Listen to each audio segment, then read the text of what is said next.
नमस्कार सम्पूर्ण परीक्षार्थी साथीहरुमा म आज फेरि तपाईहरुका लागि वन रक्षक लोकसेवा परीक्षा सहयोगी सामग्रीको रूपमा वन रक्षकको पाठ्यक्रममा भएको खण्ड 6 को वनजन्य अपराध, अवैध वन पैदावार जफत र खानतलासीका बारेमा छलफल गर्नको लागि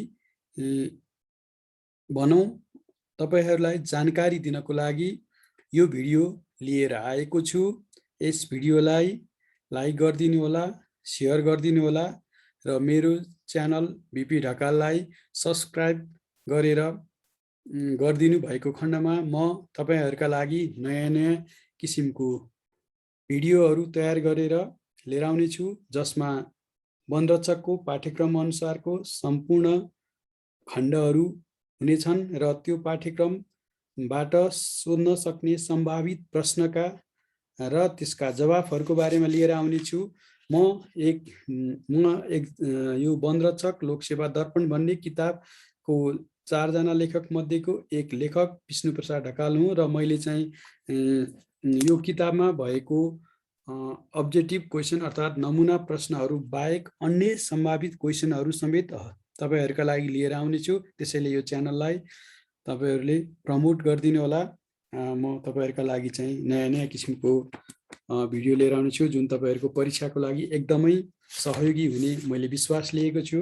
बजारमा आजभोलि वन क्षेत्रभन्दा बाहिरका विभिन्न व्यक्तिहरूले यस्ता किसिमका भिडियोहरू बनाएर युट्युबमा राख्ने गरेको पाइएको छ। ती भिडियोहरूमा उहाँहरूले प्रस्तुत गरेका सामग्रीहरू सबै त भन्दिनँ, कतिपय सामग्रीहरू कतिपय तथ्याङ्कहरू गलत भएको मैले पाएको छु।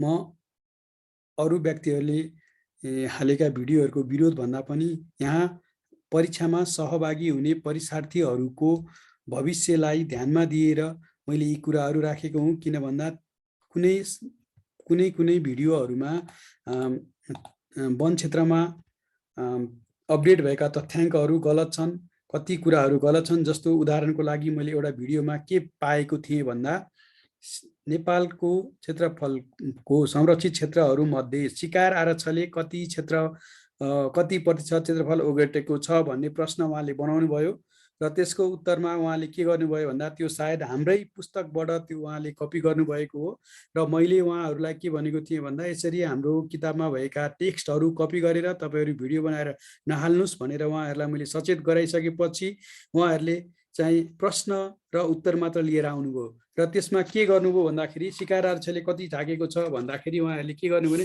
385% भनेर त्यो उत्तर दिनुभयो।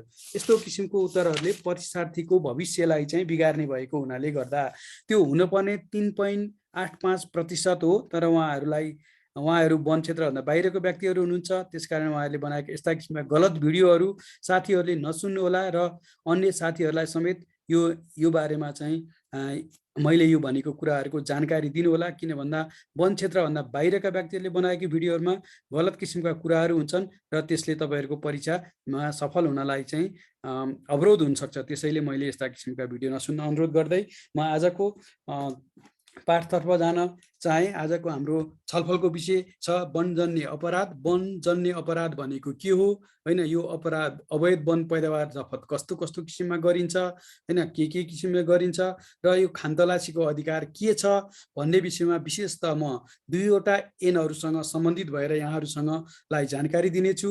एउटा चाहिँ वन ऐन 2076 मा भएका व्यवस्थाहरू, वन ऐन 76 ले अपराध भन्नाले के भनेको छ र त्यो अपराध नियन्त्रण गर्नको लागि कस्तो किसिमको दण्ड सजायको व्यवस्था गरेको छ, त्यो कुराहरूलाई मैले अगाडि लिएर आउने छु। र राष्ट्रिय निकुञ्ज तथा वन्यजन्तु संरक्षण ऐन 2029 मा भएको कसुरहरू अर्थात् त्यसको दफा 5 ले के कुरालाई चाहिँ अपराध भनेको छ र त्यो अपराध नियन्त्रण गर्नमा के कस्तो किसिमको कानुनी व्यवस्था गरेको छ र त्यो ऐनले चाहिँ खानतलासीको अधिकार कसलाई दिएको छ, यस्ता किसिमका कुराहरू लिएर म यो भिडियोमा छलफल गर्नेछु। जुन छलफलले चाहिँ तपाईहरुलाई परीक्षामा सफलता प्राप्त गर्नको लागि चाहिँ एकदमै सहयोग गर्ने छ भन्ने मैले आशा लिएको छु र मैले चाहिँ विशेषतः यो वनरक्षक लोकसेवा दर्पण भन्ने किताब र वन ऐन नियमसँग आधारित भएर यो भिडियो बनाएको छु। तपाईहरूले यो वन रक्षक लोकसेवा दर्पण किताब र यो भिडियो सुन्नुभयो, त्यो किताब पढ्ने र यो भिडियो सुन्ने गर्नुभयो भने तपाईँहरूलाई यो पाठबाट सोध्न सक्ने सम्पूर्ण प्रश्नहरू जस्तो सुकै प्रश्न सोधे पनि तपाईँहरूले उत्तर दिन सक्नुहुनेछ भन्ने मैले आशा लिएको छु। त्यसैले यो पाठको बारे यो भिडियो चाहिँ राम्रोसँग सुरुदेखि अन्तिमसम्म सुनिदिनु हुन म अनुरोध गर्दछु। विशेषतः यो खण्डमा के छ त भन्दा वन ऐन 2076 को दफा 49 देखि 69 सम्म रहेका कुराहरूको बारेमा चाहिँ यहाँ जानकारी गराउने प्रयास गर्नेछु भने बाँकी विषयहरू चाहिँ खण्ड 19 मा आउनेछन्। यो वन ऐन नियमसँग सम्बन्धित तपाईँहरूको कुनै कुनै विषयहरू दोहोरिएका र अर्को खण्डमा परेका छन् र यो वन ऐनमा भएको खण्ड बाँकी विषयहरूको बारेमा यो दफा वन ऐन 2076 को दफा 49 देखि 69 सम्म यस भिडियोमा मैले चाहिँ जानकारी दिने प्रयास गरेको छु र बाँकी खण्ड 19 मा आउनेछ भने राष्ट्रिय निकुञ्ज तथा वन्यजन्तु संरक्षण ऐन 2029 को दफा 4, 5, 11, 18, 19, 23, 22, 23, 24, 26, 27, 28, 29, 30 र 31 सँग सम्बन्धित कुराहरूको बारेमा चाहिँ यहाँ छलफल गर्नेछु। यसरी चाहिँ मैले यो छलफललाई अब म अगाडि बढाउन चाहन्छु। यहाँ जस्तो वन अपराध, सबैभन्दा पहिला त हामीले वनजन्य अपराधको बारेमा जान्नुपर्ने हुन्छ। वन अपराध भनेपछि के होला त भन्दा वन भन्ने बित्तिकै तपाईँहरू सबैले बुझ्नुहुन्छ वन भनेको चाहिँ के हो त भन्दा वन भनेको चाहिँ एउटा जङ्गल रुख बिरुवाहरूले ढाकिएको। अब कानुनी रूपमा कानुनको कुरा गर्ने हो भने रुख बिरुवाहरूले पूर्ण वा आंशिक रूपमा ढाकिएको क्षेत्रलाई वन भन्छ भने अर्को वन भन्ने कुरा चाहिँ के भन्छ भन्दाखेरि वन भन्नाले चाहिँ अर्को चाहिँ यो एफएओ भनेको एउटा संयुक्त राष्ट्र सङ्घको कृषि तथा एफएओ फुड एन्ड एग्रिकल्चर हैन खाद्य तथा कृषि संगठन भन्ने छ, त्यसले पनि एउटा परिभाषित गरेको छ। त्यसको बारेमा यो एफएओले परिभाषित गरेको बारेमा चाहिँ म तपाईहरुलाई अर्को भिडियो लिएर आउने छु, जुन भिडियो हाम्रो सायद कुन भन्दाखेरि हाम्रो यो वन मापन वन स्रोत मापन सम्बन्धी कुराहरुमा चाहिँ आउँछ। त्यसमा चाहिँ वन भनेको के हो र वनलाई कसरी मापन गर्नुपर्छ भन्ने कुराहरुमा गर्दाखेरि मैले चाहिँ त्यो एफएओ अर्थात् एफएओले चाहिँ परिभाषित गरेको वन र बुट्यान क्षेत्र भनेको के हो भन्ने बारेमा म त्यहाँ कुरा गर्नेछु। अहिले त्यतातिर नजाउँ, हामी अहिले वन अपराधतिर जाउँ। अब अपराध भनेको चाहिँ कुनै पनि कानुनभन्दा बाहिर गएर गरिने काम हैन त। साधारणतया हामीले के बुझ्छौं त भन्दा अपराध भन्नाले कानुनले बन्देज लगाएका एउटा कानुन हुन्छ, त्यो कानुनले चाहिँ हामीलाई नगर भनेको कामहरु अर्थात् कानुनले चाहिँ बन्देज लगाएको कार्यहरु के कानुनले चाहिँ हामीलाई नगर त्यो काम गर्यो भने चाहिँ यो चाहिँ अपराध हुन्छ, यो काम गर्दाखेरि चाहिँ दण्ड अथवा सजायको भागीदार हुन्छ भनेको छ भने त्यस्तो किसिमको कामहरुलाई हामी साधारणतया कानुन के भन्छौं भन्दा अपराध भन्छौं। र त्यो वनसँग सम्बन्धित कानुनहरुले जुन काम नगर्नु भनेको छ अर्थात् जुन काम चाहिँ कार्य कानुनले वनका कानुनले नगर भनेका कार्यहरु चाहिँ के भन्दा अपराध हो, वन अपराध हो। भनेपछि साधारणतया यो वन अपराध भन्नाले के बुझिन्छ भनेर सोध्न सक्छ एउटा परीक्षामा। अर्को परीक्षामा के सोध्न सक्छ भन्दाखेरि वन ऐन 2076 ले 76 का अनुसार तलका मध्ये कुन कुन वन अपराधमा पर्दछ भनेर सोध्न सक्छ। त्यो अब अहिले पछिल्लो स्लाइडहरुमा त्यसको बारेमा आउँछ। र अब मैले यो अपराध भन्नाले चाहिँ वन ऐन 2076 को दफा 49 यो वन ऐन 2076 को दफा 49 मा चाहिँ के भनेको छ भन्दाखेरि वनमा अर्थात् कुन कुन किसिमका कस्ता किसिमका कार्यहरू गर्दाखेरि त्यसलाई चाहिँ अपराधको रूपमा अपराध हो भनेर परिभाषित गरेको छ के वन ऐन 2049 ले हो।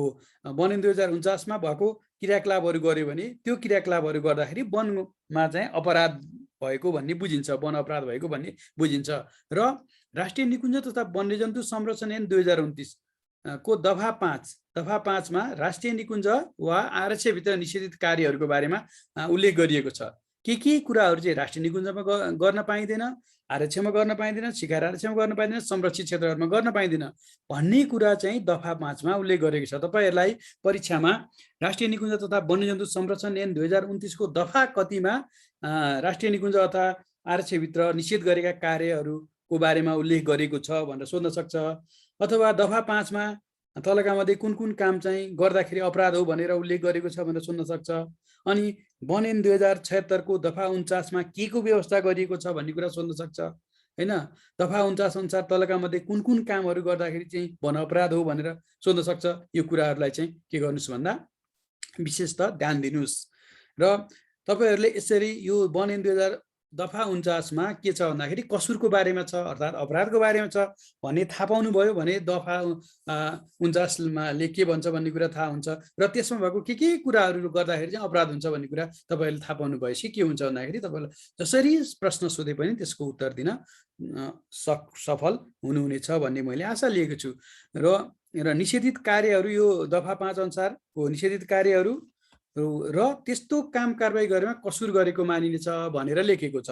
यसरी चाहिँ दफा बनेन 2076 को दफा 49 मा र राष्ट्रिय निकुञ्ज तथा वन्यजन्तु संरक्षण ऐनको 2029 को दफा 5 मा निषेधित कार्यहरूको बारेमा गरेको छ वा त्यस्तो काम कारबाही गरेमा कसुर गरेको मानिनेछ भनेको ती कामहरू यो यी दुवै ऐनहरूले नगर भनेको भयो, वन क्षेत्रमा गएर त्यस्ता किसिमका कामहरू गर्न पाइँदैन वा नगर्नु भनेको हो र त्यस्ता कामहरू गरेकोमा के भनिन्छ भन्दा त्यसलाई कसुर मानिन्छ, अर्थात् त्यो चाहिँ के हुने भयो भन्दा अपराध मानिने भयो। यसरी चाहिँ मैले अपराधको बारेमा यहाँ जानकारी दिएँ र अब यो वन ऐन 2076 मा चाहिँ एउटा नयाँ व्यवस्था पनि गरिएको छ।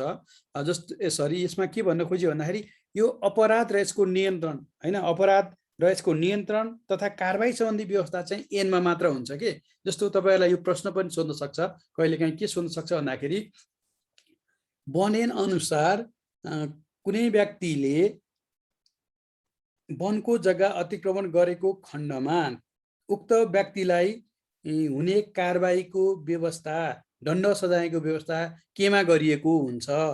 वन ऐनमा, ऐनमा, नियमावलीमा, कार्यविधिमा, निर्देशिकामा भनेर सोध्न सक्छ। त्यसकारण जहिले पनि यो बन्देज लगाएको कामहरू, नगर भन्नेको कामहरू भनेको त्यो अपराधको बारेमा र यसको कारबाहीहरू दण्ड सजायको बारेमा जहिले पनि ऐनमा मात्र व्यवस्था गरिएको हुन्छ। यो कुरा चाहिँ तपाईहरुले बुझ्नुस्, जहिले पनि केमा व्यवस्था गरिएको हुन्छ? यो ऐनमा मात्र व्यवस्था गरिएको हुन्छ। यस्तो दण्ड सजायको व्यवस्थाको बारेमा ऐनले मात्र बोल्छ, अरु उसले बोल्दैन, अरु कुनै कुराहरुमा हुँदैन। त्यसकारण यो दण्ड सजायको व्यवस्था केमा गरिएको हुन्छ भन्ने कुरा पनि सोध्न सक्छ, त्यो ऐनमा भनेर भन्नुस्। र नियमावलीमा यस सम्बन्धी व्यवस्था गरिएको हुँदैन। यसरी चाहिँ मैले के कुरा राखे भन्दा यो अपराध भनेको के हो र अपराध र दण्ड सजायको व्यवस्था कुनमा केमा हुन्छ भन्ने कुरा चाहिँ मैले यहाँ राखे।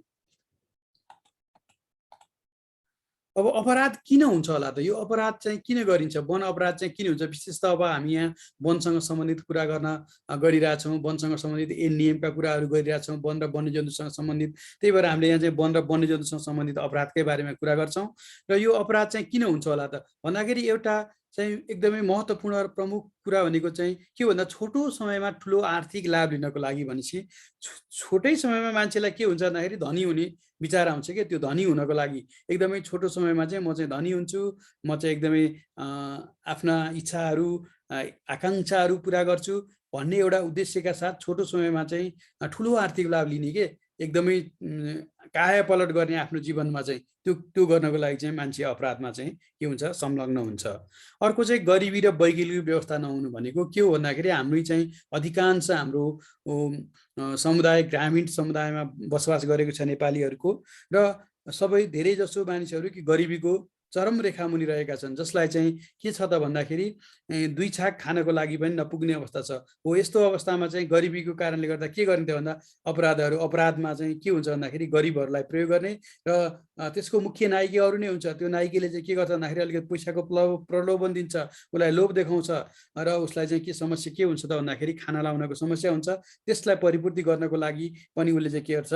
अपराध गर्छ र उसलाई काम गर्नको लागि र काम गरेर चाहिँ के भन्छ वैकल्पिक व्यवस्थाहरू छैन। व्यवस्थै भए पनि उसले चाहिँ उसलाई चाहिँ पर्याप्त मात्रामा पुग्ने उसले आम्दानी हुँदैन, जसको कारणले गर्दा त्यो काममा जाँदाखेरि अघि भने चाहिँ छोटो समयमा आर्थिक लाभ लिने भनेको जस्तै त्यो छोटो समयमा के हुन्छ उनीहरूले चाहिँ अलिकति त्यो अहिले रिक्सी काम भएको, अलिकति चाहिँ त्यो अपराधसँग सम्बन्ध र यो अपराधीलाई चाहिँ कडा किसिमको कारबाही हुने भएकोले गर्दा मुख्य नायिकाले अथवा उसले के गर्छ भन्दा यस्ता किसिमका अन्य मान्छेहरूलाई चाहिँ अपराधमा लगाउँछ। त्यो मार्ने कामहरूमा, वन्यजन्तु मार्ने काममा भयो, रुख चोरी निकासी गर्ने काममा भयो, रुखहरू चोर्ने काममा लगाउने हुनाले यो गरिबी र वैकल्पिक व्यवस्था नहुनु पनि एउटा हाम्रो अपराध वन अपराध हुनमा चाहिँ रहेको छ। त्यस्तै अब वन कर्मचारीहरूसँगको रिसिभीका कारण, अब कोही वन कर्मचारीसित कसैको रिसिभी भयो भने यसलाई चाहिँ दुःख दिनु पर्यो।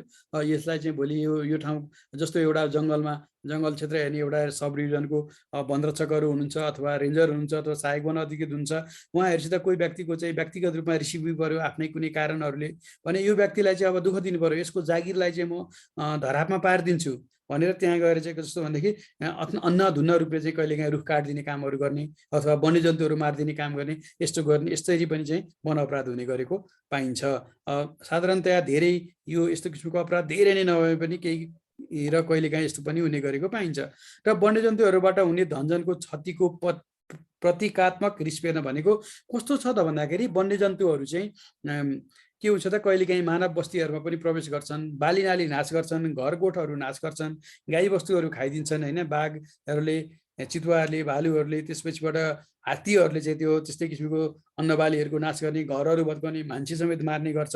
भने यस्तो किसिमको उसलाई चाहिँ रिस फेर्नको लागि कोही व्यक्तिहरू के हुन्छ भन्दाखेरि यो वन्यजन्तुहरू त्यहीँबाट आएको त हो नि, त्यही जङ्गलबाट आएको त हो नि होइन, त्यही राष्ट्रिय निकुञ्जबाट आएको त हो नि, यसलाई चाहिँ के गर्नुपर्छ भन्दाखेरि हामीले मार्नुपर्छ भन्ने किसिमको एउटा चाहिँ प्रतिकारात्मक रिस फेर्न के त्यसले चाहिँ हाम्रो हिजो चाहिँ हाम्रो चाहिँ के गरेको थियो भन्दाखेरि एक मन बालीलाई नाश गरेको थियो, यसलाई आज मार्नुपर्छ भने धराप बनाउने होइन, त्यसरी चाहिँ यो धराप राख्ने अथवा त्यसलाई चाहिँ लखेट्ने, पिटिएर मार्ने, यस्तो किसिमको काम हुन्छ।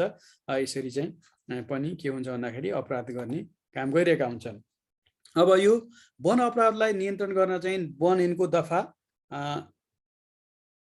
79 अर्थात् 79 चाहिँ वनजन्य अपराध सम्बन्धी सुराग दिने व्यक्ति वा संस्थालाई जरिवानाबाट प्राप्त रकमको 10% पुरस्कार दिने व्यवस्था गरिएको छ। यो चाहिँ नयाँ यो वन ऐन 2076 ले नयाँ व्यवस्था पनि गरेको हो र तपाईहरुलाई यो परीक्षामा आउन सक्छ, एकदमै सम्भावना भएको हो। किन भन्दाखेरि यो कति प्रतिशतसम्म चाहिँ यसरी सुरागी दिने व्यक्तिलाई चाहिँ दिने व्यवस्था चाहिँ वन ऐन 2076 ले गरेको छ भनेको छ। 10% हो। यो कुरालाई ध्यान दिनु होला, नबिर्सिनु होला। यो प्रश्न आउन सक्छ। यो 10% भन्ने है, यो 10% चाहिँ के गरेको छ, पुरस्कारको रूपमा कुनै पनि सुराग दिने कुनै व्यक्ति हुन्छ, त्यो व्यक्ति पनि हुन सक्छ वा संस्था पनि हुन सक्छ, त्यस्तोलाई चाहिँ जरिवानाबाट प्राप्त रकमको 10% है। फेरि के भन्दाखेरि जरिवानाबाट कुनैमा त्यो मान्छेले चाहिँ कस्तो रुख काटेको, अझ के भन्छ अतिक्रमण गरेको थियो, त्यो अतिक्रमण बापत उसलाई कति सजाय हुन्छ त, त्यो ऐनले गरेको छ। त्यो सजाय मानव उसलाई 5 लाख रुपियाँ सजाय भयो भने 5 लाखको 10% चाहिँ के हुन्छ भन्दाखेरि उसले चाहिँ पाउन सक्ने व्यवस्था चाहिँ यो ऐनले चाहिँ दियो। भनेपछि 5 लाखको 10% चाहिँ के भयो त, भनेपछि 50,000 रुपियाँ चाहिँ पुरस्कारको रूपमा पाउन सक्ने व्यवस्था चाहिँ यो ऐनले गरेको छ। यसरी यो भनेको यो चाहिँ वन ऐनमा चाहिँ पहिलो पटक यो पुरस्कारको व्यवस्था यसरी गरिएको हो। 49 मा थिएन, यो 76 मा आएर यसरी राखेको छ। 10% जरिवानाको 10% सम्म पुरस्कार पाउने व्यवस्था ऐनमा गरेको छ। यो सम्झिनुस्, परीक्षामा सोध्न सक्छ। त्यसपछि अब म अगाडि गएँ। अब यो वन ऐन 2076 मा भएको वनजन्य अपराध सजाय सम्बन्धी व्यवस्थालाई चाहिँ के भनेको छ भन्दाखेरि वन ऐन 2049 को दफा के अरे वन ऐन 2076 को दफा 49 मा, सरी मैले 49 को भनेछु, वन ऐन 2000 यो वन ऐन 2000 कतिको भन्दाखेरि 76 को 49 मा चाहिँ के छ भन्दाखेरि विभिन्न किसिमको कामहरू गर्दाखेरि चाहिँ के गरेको छ भन्दाखेरि वन अपराध हुनेछ भनेको छ। भने यही वन ऐनकै 2076 कै दफा 50 मा चाहिँ त्यो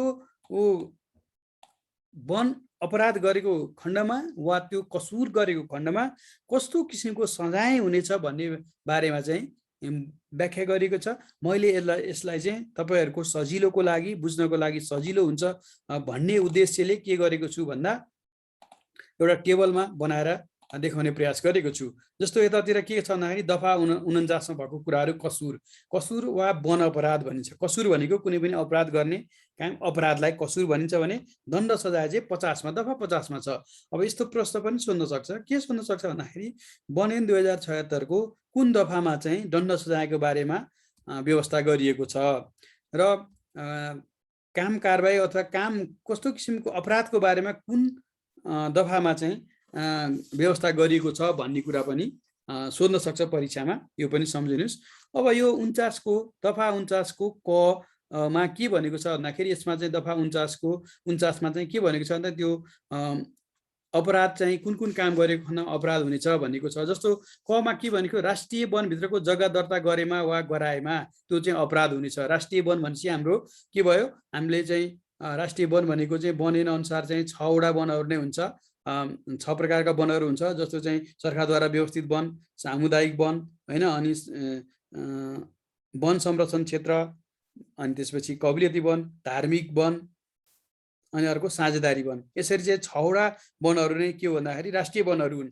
यो राष्ट्रिय वनभित्रको जग्गा दर्ता गरेमा वा गराएमा भनेको यो दफा 7.1 सँग सम्बन्धित छ अरे। यो दफा वन ऐनको दफा 7.1 मा फेरि के भनेको छ भन्दा दफा 7.1 मा के भनेको छ भन्दा जग्गा दर्ता गर्न नहुने, दफा 7.1 मा चाहिँ जग्गा दर्ता गर्न नहुने भनेर लेखेको छ। र त्यसमा जग्गा दर्ता गर्न नहुनेमा के भनेको छ भने वनको जग्गा कसैले पनि दर्ता गर्न वा गराउन हुँदैन भन्ने कुरा लेखेको छ। अब यदि कसैले त्यो जग्गा चाहिँ दर्ता गरायो, वनको जग्गा दर्ता गरायो भने त्यो चाहिँ के हुने हो भन्दाखेरि अपराध मानिने भयो। यसरी चाहिँ जग्गा दर्ता गरायो भने चाहिँ के हुने हो भन्दा अपराध हुने भयो। गरेमा अथवा गराएमा के कसैलाई लगाएर यो जग्गा दर्ता गर भनेर चाहिँ लगायो भने पनि त्यो अपराध हुने भयो भने अब यस्तो किसिमको अपराध गर्नेलाई के गरिन्छ भन्दाखेरि त्यस्तो जग्गा चाहिँ राष्ट्रिय वनमा समावेश गर्ने। जुन जग्गा थियो त्यो जग्गालाई हामीले के गर्छौँ भन्दाखेरि राष्ट्रिय वनमा नै समावेश गर्छौँ। राष्ट्रिय वनकै एउटा अङ्गको रूपमा हामी चाहिँ त्यसलाई समावेश गर्छौँ। जस्तो कुनै सामुदायिक वन चाहिँ अतिक्रमण भएको छ अथवा दर्ता सामुदायिक वनको जग्गा चाहिँ कसैले दर्ता गरेको छ भने त्यो चाहिँ के हुन्छ भन्दाखेरि यसरी राष्ट्रिय वनमा गरिन्छ। र समावेश गरी 50,000 रुपियाँसम्म जरिवाना गरिन्छ। उक्त व्यक्तिलाई के गरिन्छ भन्दा 50,000 रुपियाँ जरिवाना गरिन्छ, 5 वर्षसम्म कैद हुनसक्छ वा 5 वर्षसम्म उसलाई चाहिँ के हुनसक्छ कैद हुनसक्छ, 5 वर्षसम्म चाहिँ जेल हुनसक्छ वा दुवै सजाय 50,000 जरिवाना र दुवै सजाय पनि हुनसक्छ। र यस्तो किसिमको जग्गा दर्ता गराएमा अथवा गरेमा चाहिँ के गर्नुपर्छ भन्ने बनेलले भनेको छ भन्दाखेरि यो जग्गाहरू चाहिँ को दर्ता चाहिँ खारेज गरेर त्यसलाई चाहिँ राष्ट्रिय वनमा चाहिँ समावेश गर्नुपर्छ भन्ने उल्लेख गरेको छ। केही महिना अगाडि 5-6 महिना अगाडि तपाईँहरूले समाचार सुन्नुभएको थियो भने के थियो भने रौतहट जिल्लामा चाहिँ यस्तै ठुलो जग्गामा ठुलो मात्रामा चाहिँ यस्तै जग्गा चाहिँ के गरेको थियो भन्दाखेरि दर्ता गरिएको थियो व्यक्तिको नाममा, विभिन्न व्यक्तिहरूको नाममा चाहिँ ठुलो 2-4 बिघानै जग्गा थियो र त्यो जग्गालाई चाहिँ तत्कालीन त्यहाँका डिभिजनल वन अधिकृत विनोद सिंहज्यूले चाहिँ के गर्नुभयो भन्दाखेरि त्यो पहलमा त्यो जग्गाको दर्ता खारेज गराएर त्यो चाहिँ राष्ट्रिय वनमा समावेश गरेर त्यसको चाहिँ राष्ट्रिय वनको चाहिँ निस्सा समेत राष्ट्रिय वन कायम गराएर त्यसको चाहिँ मालपोतबाट चाहिँ के गर्नुभयो भन्दाखेरि मालपोत कार्यबाट त्यसको वनको नाममा चाहिँ लाल खुर्जा बनाउने काम समेत भयो। यसरी राष्ट्रिय वनमा समावेश गर्ने काम पनि भयो। यसरी चाहिँ गर्नुपर्ने हुन्छ। यो चाहिँ एकदमै के भन्दाखेरि कुनै पनि व्यक्तिले जग्गालाई चाहिँ वनको जग्गालाई दर्ता गर्नु हुँदैन, त्यो भनेको अपराध हो र यसको विषयमा 50,000 रुपियाँसम्म जरिवाना र 5 वर्षसम्म कैद। तपाईँहरूलाई परीक्षामा अब कहिलेकाहीँ कुनै व्यक्तिले राष्ट्रिय वनको जग्गा दर्ता गरेमा वा गराएमा कति दण्ड सजाय हुने व्यवस्था छ, तलका मध्ये कुन चाहिँ त्यसको दण्ड सजायको व्यवस्था हो भनेर सोध्न सक्छ। अब त्यो अवस्थामा चाहिँ एउटा 50,000 रुपियाँसम्म जरिवाना, बीमा चाहिँ 5 वर्षसम्म कैद, अनि सीमा चाहिँ दुवै माथिका दुवै, अनि डीमा चाहिँ के हुन्छ कुनै पनि होइन भनेर सोध्न सक्छ। अब त्यो यो दुईटा मध्ये 50,000 रुपियाँसम्म जरिवानाको कुरा मात्र राखेको पनि हुनसक्छ, अनि अर्कोमा चाहिँ 5 वर्षको ठाउँमा 10 वर्षसम्म कैद भनेर लेख्न सक्छ, अनि सीमा दुवै भन्न सक्छ, अनि माथिको कुनै पनि हुन सक्छ भन्न सक्छ। यस्तो अवस्थामा चाहिँ कुन चाहिँ भयो 50,000 रुपियाँसम्म मात्र जरिवाना चाहिँ त्यसको चाहिँ सही उत्तर भयो। यसरी चाहिँ नझुकिनु होला। यो तपाईँहरूले याद गर्नुभयो भने यो चाहिँ यादै गर्नुपर्ने हुन्छ। यो कति जरिवाना गर्ने, कति कैद हुने वा दुवै हुन्छ कि के हुन्छ त्यो चाहिँ तपाईँहरूले के गर्नुपर्छ याद गर्नुपर्ने हुन्छ, यसलाई सम्झिनुपर्ने हुन्छ। त्यही भएर मैले यसरी टेबलमा देखाउँदाखेरि अलिकति सजिलो हुन्छ कि भन्ने किसिमले चाहिँ टेबलमा देखाएँ हो। र खमा के भनेको छ, निषेधित वन क्षेत्रमा प्रवेश गरेमा भनेको कुनै पनि वन क्षेत्र निषेधित वन क्षेत्र हुनसक्छ। त्यस्तो निषेधित वन क्षेत्रमा प्रवेश गर्यो भने पनि त्यो पनि अपराध हो। जस्तो दफा 9ले भनेको कुरा भनेको छ यसमा साधारणतया, र यो दफा 9मा के भनेको छ भने वन क्षेत्रमा प्रवेश निषेध गर्न सक्ने भनेको छ। कस्तो भन्दा डिभिजनल वन अधिकृतले चाहिँ कुनै पनि वन क्षेत्र कुनै एउटा निश्चित अवधिको लागि निश्चित अवधिमा त्यो क्षेत्रमा चाहिँ प्रवेश गर्नु भएन। जस्तो चाहिँ साधारण उदाहरणको रूपमा भन्नुपर्दा यदि कुनै एउटा क्षेत्रमा वृक्षारोपण गरेको छ कि त्यो वृक्षारोपणमा चाहिँ त्यहाँबाट मान्छे हिँड्यो अथवा त्यहाँ गाईबस्तु चरायो, चरीचरण गरायो भने त्यो वृक्षारोपण चाहिँ के हुनसक्छ राम्रोसँग आउन सक्दैन भन्ने उद्देश्यले त्यो वृक्षारोपणहरू संरक्षण गर्नको लागि केही समयको लागि चाहिँ डिभिजनल वन अधिकृतले चाहिँ सूचना प्रकाशित गरेर त्यो क्षेत्रमा चाहिँ कुनै पनि किसिमको काम कारबाही नगर्नु होला, हिँडडुल नगर्नु होला, चरीचरण नगर्नु होला, त्यो क्षेत्र प्रवेश नगर्नु होला भनेर सूचना निकाल्न सक्छ। यसरी चाहिँ निकालेको क्षेत्रमा चाहिँ जहाँ प्रवेश गर्न पाइँदैन र यस्तो प्रवेश गरेको खण्डमा चाहिँ के हुन्छ भन्दा यस्तोलाई चाहिँ 1,000 रुपियाँसम्म 1,000 रुपियाँसम्म चाहिँ के हुन्छ भन्दाखेरि जरिवाना वा 1 महिनासम्म कैद हुने वा दुवै सजाय हुने व्यवस्था यो बनेलले गरेको छ। यो कुराहरू चाहिँ तपाईँहरूले के गर्नुपर्छ भन्दाखेरि यादै गर्नुपर्ने हुन्छ। मैले यहाँ सरसर्ती यस्तो कुराहरू मात्र भने, यसलाई धेरै मैले चाहिँ एकदमै बढी मात्रामा यहाँ व्याख्या गरिरहनुपर्छ पनि जस्तो लाग्दैन। यहाँ 1000 रुपियाँसम्म जरिवाना र दुवै सजाय हुनसक्छ भन्ने व्यवस्था चाहिँ यसले गरेको छ है। र अर्को गमा के भनेको छ, राष्ट्रिय वन फाँड्ने। हेर्नुहोस् है, राष्ट्रिय वन फाँड्ने भनेको छ। फाँड्ने भनेको रुखहरू काट्ने, त्यहाँ उ गर्ने, अनि वनको जग्गा जोत्ने, जग्गालाई जोत्ने, खन्ने, खनिज उत्खनन गर्ने, त्यो चाहिँ अनुमति बिना खनिजहरू निकाल्ने, आबाद गर्ने, कृषि बालीहरू लगाउने, सडक बनाउने तथा अन्य पूर्वाधार निर्माण गर्ने, घर छाप्रो बनाउने, व्यवसाय सञ्चालन गर्ने वा अतिक्रमण गर्ने काम गरेमा वा गराएमा पनि वन अपराध हुने छ भनेको छ। यसले सडक पनि खन्न पाइँदैन। केही समय 1-1.5 वर्ष अगाडि यो पूर्वी नवलपरासी, जुन अहिले नवलपुर पनि भनिन्छ, नवलपरासीको डिभिजनल वन अधिकृतले चाहिँ के गर्नुभएको थियो भन्दाखेरि उहाँले चाहिँ एकजना इन्जिनियर कि कसलाई यो सडक चाहिँ बिना अनुमति सडक खनेर चाहिँ सडक खनेको भएर उहाँले ल्याएर थुन्नु भएको थियो।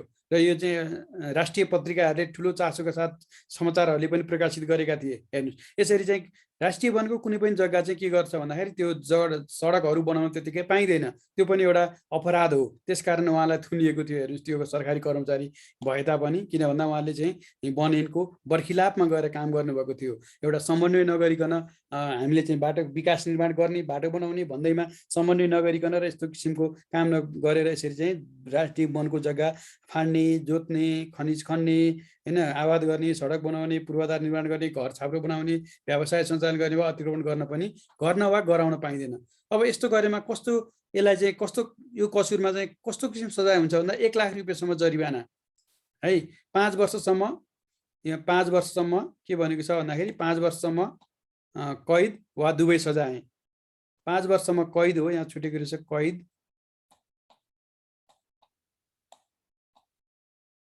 मैले यहाँ लेखिदिएँ कैद है। 5 वर्षसम्म कैद वा दुवै सजाय चाहिँ हुन सक्ने सम्भावना छ, दुवै सजाय चाहिँ हुनसक्छ। र यसरी चाहिँ यो अतिक्रमण गर्ने व्यक्तिलाई कस्तो किसिमको सजायको व्यवस्था गरेको छ भनेर सोध्न सक्छ है। अनि घर बनाएमा, घर छाप्रो बनाएमा, सडक खनेमा, राष्ट्रिय वन क्षेत्रमा फाँडेमा भनेर परीक्षामा सोध्न सक्छ। यसको चाहिँ तपाईँहरूले के गर्नुपर्छ, यादै गर्नुपर्ने हुन्छ।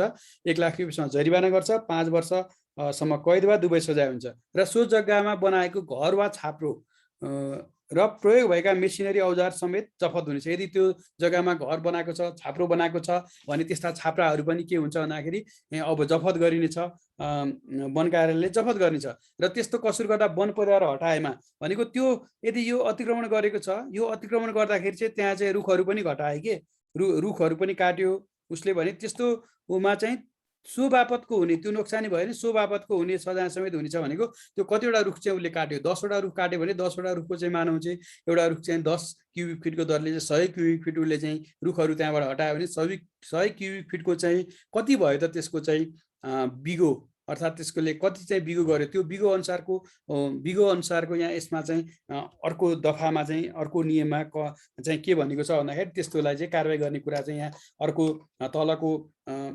बुदामा छ भनिएको छ। सो अनुसार कारबाही हुनेछ। त्यसलाई चाहिँ कस्तो कारबाही गर्ने भन्ने कुरा तल अर्को बुदामा भनिएको छ, त्यो अनुसार पनि कारबाही हुन्छ भनेको। एउटा चाहिँ 1 लाख रुपियाँसम्म जरिवाना पनि भयो वा 5 वर्षसम्म कैद वा दुवै सजाय भयो। र त्यस बाहेक यदि त्यहाँ चाहिँ वन पैदावारहरू हटाएको छ, रुखहरू काटेको छ भने त्योसँग सम्बन्धित कुराको पनि उसलाई चाहिँ सजाय हुनेछ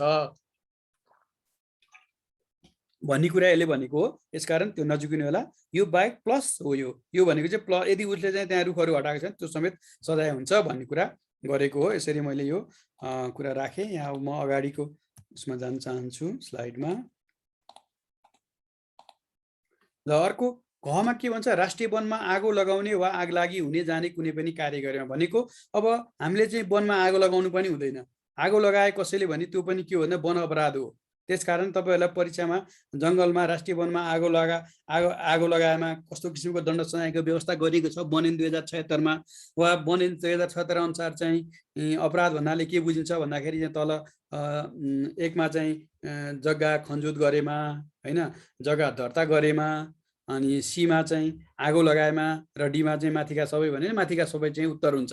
यसरी चाहिँ र अब यो आगो लगाउने काम गरेमा पनि कस्तो किसिमको चाहिँ सजायको व्यवस्था गरेको छ त बनले भन्दाखेरि बिगो असुल गरी भनेको बिगो उसले चाहिँ कति क्षति गर्यो के बिगो भनेको त्यो यो जङ्गल थियो यो जङ्गलको यो भागमा चाहिँ कसैले ए भन्ने मान्छेले आगो लगाइदियो ए भन्ने मान्छेले यहाँ चाहिँ के गर्यो आगो लगायो यो सबै यहाँ भएको रुखहरू चाहिँ यहाँ चाहिँ 50वटा रुख थिए यो 50वटा रुखहरू सबै नोक्सान भयो भने यो 50वटा रुखबाट कति चाहिँ काठ दाउरा आउन सक्थ्यो त्यसको अनुमान गरेर त्यसको आधारमा चाहिँ उसको चाहिँ के गरिन्छ भन्दाखेरि बिगोको अनुमान गरिन्छ र यो बिगो चाहिँ असुल उपर गरिन्छ क्षति कति भयो त यहाँ यो आगो लगाउँदाखेरि कति रुखहरू मासिए कति चाहिँ रिजनरेसनहरू गए हाम्रो साना पोथ्राहरू गए त्यसको चाहिँ कति क्षति भयो त्यसको आकलन गरेर त्यो क्षतिको आधारमा बिगो असुल गर्ने र 3 वर्षसम्म कैद गर्ने उसलाई 3 वर्षसम्म कैद हुनसक्छ 3 वर्षसम्म कैद हुनसक्छ र 60,000 रुपियाँसम्म जरिवाना वा दुवै सजाय हुनसक्छ हेर्नुहोस् है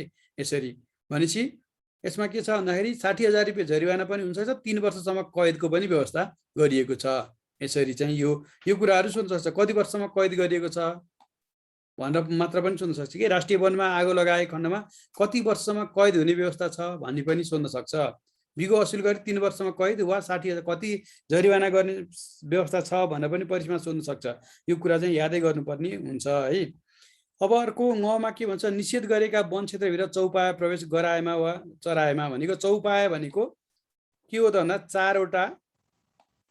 चारवटा पाउ भएका जनावरलाई चौपाया भनिन्छ है 4वटा पाउ भएका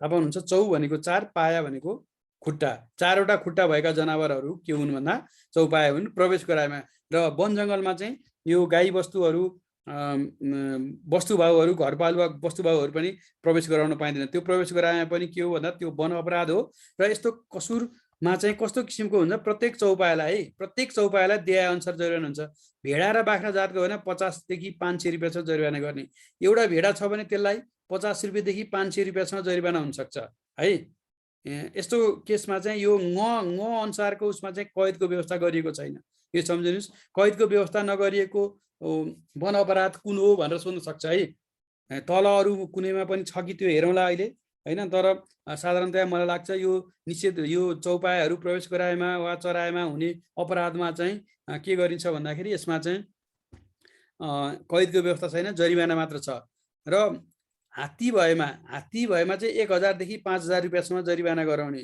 र अन्य चौपाया यो भन्दा यो भेडा बाख्रा र हात्ती बाहेक अरू जुनसुकै भए पनि 100 रुपियाँदेखि 1,000 रुपियाँसम्म चाहिँ 100 देखि 1,000 रुपियाँसम्म चाहिँ के गर्ने भन्दा जरिवाना गराउने भन्ने यस्तो किसिमको प्रावधान छ यसलाई तपाईहरुले याद गर्नुपर्ने हुन्छ र एउटा हाम्रो वन नियमावलीले चाहिँ के भनेको छ भन्दाखेरि यो चौपायाहरूमा गाईलाई चाहिँ दस्तुर पनि नलिने भनेको छ दस्तुर नलिकन चराउन पाइन्छ भनेको छ त्यसलाई चाहिँ अलिकति छुट दिएको छ र यो भेडा बाख्रा भयो हात्ती भयो अनि थुप्रै जनावरहरूलाई चाहिँ जंगलमा प्रवेश गराउनको लागि चाहिँ के भनेको छ भन्दाखेरि राजस्व तिर्नुपर्छ त्यो चाहिँ वन नियमावलीले तोकेको छ कति पैसा तिर्ने के गर्ने भनेर जस्तो अघि हामीले भनियो नि दण्ड अपराध र दण्ड सजायको बारेमा चाहिँ केमा बोल्छ भन्दाखेरि एनमा हुन्छ भने त्यसको राजस्वहरूको बारेमा त्यसको चाहिँ दस्तुरहरूको बारेमा केमा व्यवस्था गरेको हुन्छ नियमावलीमा चाहिँ व्यवस्था गरेको हुन्छ तपाईहरुलाई त्यो प्रश्न पनि सोध्न सक्छ जस्तो एउटा सालको काठको चाहिँ कति रुपैयाँ राजस्व लिने हैन 1 क्युबिक फिट कति राजस्व लिने जडीबुटीको कति राजस्व लिने त्यो कुनै कबुलियती वनको रूपमा दिँदाखेरि कति पैसा लिने वार्षिक रूपमा दस्तुर कति लिने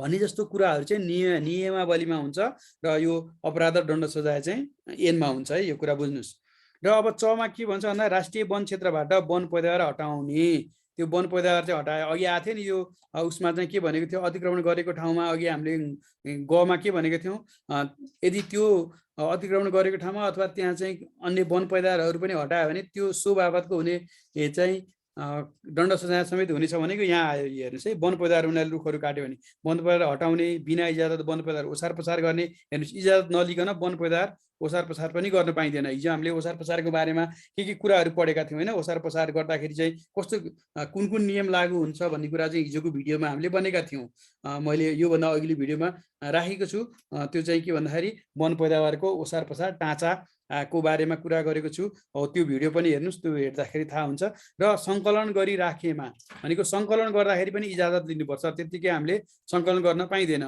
र बिक्री वितरण गरेमा वा घाटगतिमा राखेको वन पैदावार हटाउने वा चोरी यी गर्ने काम गरेमा घाटगद्दी भनेको के हो त? हिजो अस्तिको योभन्दा अघिल्लो भिडियोहरूमा बुझ्नुपर्छ, टाँचा र छपान सम्बन्धीको 2टा भिडियोहरू छन्। त्यो भिडियोहरू हेर्नुहोस्। यो घाटगद्दी भनेको के हो, वन बजार ओसार पसार कस्तो नियमहरू छ भन्ने कुराहरू थाहा हुन्छ। र हटाएमा वा त्यो घाटगद्दीमा भएको वन बजार हटाउन पनि पाएन, चोरी गर्न पनि पाएन, त्यो भनेको वन अपराध हो। र यस्तो किसिमको दण्ड सजाय यो चमा चाहिँ के हो भन्दाखेरि यसलाई चाहिँ दण्ड सजायको रूपमा गरेको छ। र यो दफा 49 को यो अर्को दफामा चाहिँ के भनेको छ भन्दाखेरि दफा 49 को खण्ड च छ ज झ यहाँ यो च भयो, अर्को छ ज झ यहाँ पनि छ अर्को स्लाइडमा। यो अन्तर्गतको कसुर गर्नेलाई चाहिँ एउटै किसिमको उसमा राखेको छ। जस्तो के भनेको छ भन्दाखेरि यो कमा चाहिँ के भने कदेखि यो च छ ज झ यहाँ आउँछ, त्यो कदेखि त्यसमा चाहिँ 4-5 वटा व्यवस्था गरे। जस्तो 1000 रुपियाँसम्म बिगो भयो, यदि चाहिँ यो काम यो गर्दाखेरि यो 6 मा पनि आउँछ, जमा पनि आउँछ यी कुराहरू। जस्तो वन बजारहरू हटाउने, ओसार पसार गर्ने अथवा बिना इजाजत निकाल्ने काम गर्दाखेरि उसले चाहिँ 1000 रुपियाँसम्मको मात्र बिगो भयो। त्यो त्यहाँ चाहिँ उसले चाहिँ एउटा रुख काटेको थियो, सानो लाथ्रा खालको पोल साइजको, होइन? त्यो काट्दाखेरि उसको चाहिँ बिगो चाहिँ 1000 मात्र भयो भने उसलाई चाहिँ 1000 रुपियाँ जरिवाना गराउने भनेको छ। यो ङमा भएको चाहिँ जुनसुकै क्रियाकलाप गर्दा पनि के छ भन्दाखेरि हाम्रो कैदको व्यवस्था गरिएको छैन। र अर्को त्योभन्दा बाहेक यो च छ ज झ यो यसमा भएको 1000 रुपियाँसम्मको उसले कसुर गर्यो अथवा बिगो भयो भने त्यसमा कैद हुँदैन। अरू सबैमा फेरि कैदको व्यवस्था छ कि यी दुईटा कुरामा मात्र के छ भन्दाखेरि कैदको व्यवस्था गरिएको छैन है। एउटा चाहिँ यो चौपायाहरू चाहिँ बिना इजाजत चौपायाहरू प्रवेश गराएमा, अर्को चाहिँ यो च छ ज झमा भएका व्यवस्था, च छ ज झ यमा भएको व्यवस्थाको 1000 रुपियाँसम्मको बिगोमा चाहिँ के छ भन्दाखेरि उनीहरूलाई चाहिँ कैदको व्यवस्था गरिएको छैन है। अरू सबैमा कैदको व्यवस्था छ, यहाँ देखिन्छ। र 1000 रुपियाँसम्म यो चाहिँ अपराध चाहिँ के हो त भन्दाखेरि राष्ट्रिय वनमा वन बजार हटाउनु भएन, बिना इजाजत त्यसलाई ओसार पसार गर्नु भएन, सङ्कलन गर्नु भएन, बिक्री वितरण गर्नु भएन, वा र घाटगद्दीमा भएको काठ वन बजार हटाउनु भएन, चोरी गर्नु भएन, त्यो भनेको अपराध हो। र यो अपराधहरू यो च छ ज झ छ। यहाँ म अब अर्को पनि हजुरलाई बताइहालेँ, त्यसपछि तपाईँहरूलाई। र 6 मा के भन्छ भन्दाखेरि राष्ट्रिय वन क्षेत्रको रुख वा बिरुवा हाँगा काट्ने, खोटो वा बोक्रा झिक्ने कुनै पनि प्रकारको नोक्सानी गरेमा। भनेपछि हेर्नुहोस् है, के हुन्छ भन्दाखेरि हामीले चाहिँ जङ्गलमा गएर कहिले काहीँ हाँगा काटिदिरहेको हुन्छौँ कि त्यो हाँगा काट्नु पनि अपराध हो। त्यो खोटोहरू निकालेर हुन्छ, बोक्रा पनि तासिदिरहेको हुन्छ रुखहरूको, त्यो बोक्रा तास्नु पनि के हो भन्दाखेरि अपराध हो।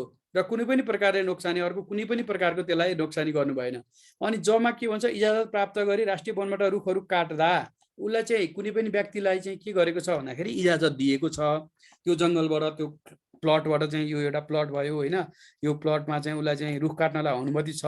तर त्यो रुखहरू काट्दाखेरि, त्यो रुख ढाल्दाखेरि, घिसार्दाखेरि के उसले चाहिँ त्यो रुखहरू घिसारेर अन्त लैजाँदाखेरि, वन क्षेत्र बाहिर लैजाँदा लापरवाहीसँग अन्य कुनै वन पैदावार चाहिँ नोक्सान भएमा, एउटा रुख यो काटिरहेको थियो उसले, होइन? यो रुख काट्दाखेरि चाहिँ यहाँ भएको अन्य रुखहरू, यो सानसाना रुखहरूलाई चाहिँ नोक्सान भयो भने पनि त्यो अपराध हो। यसरी यस्तो अपराध गर्न पाइँदैन।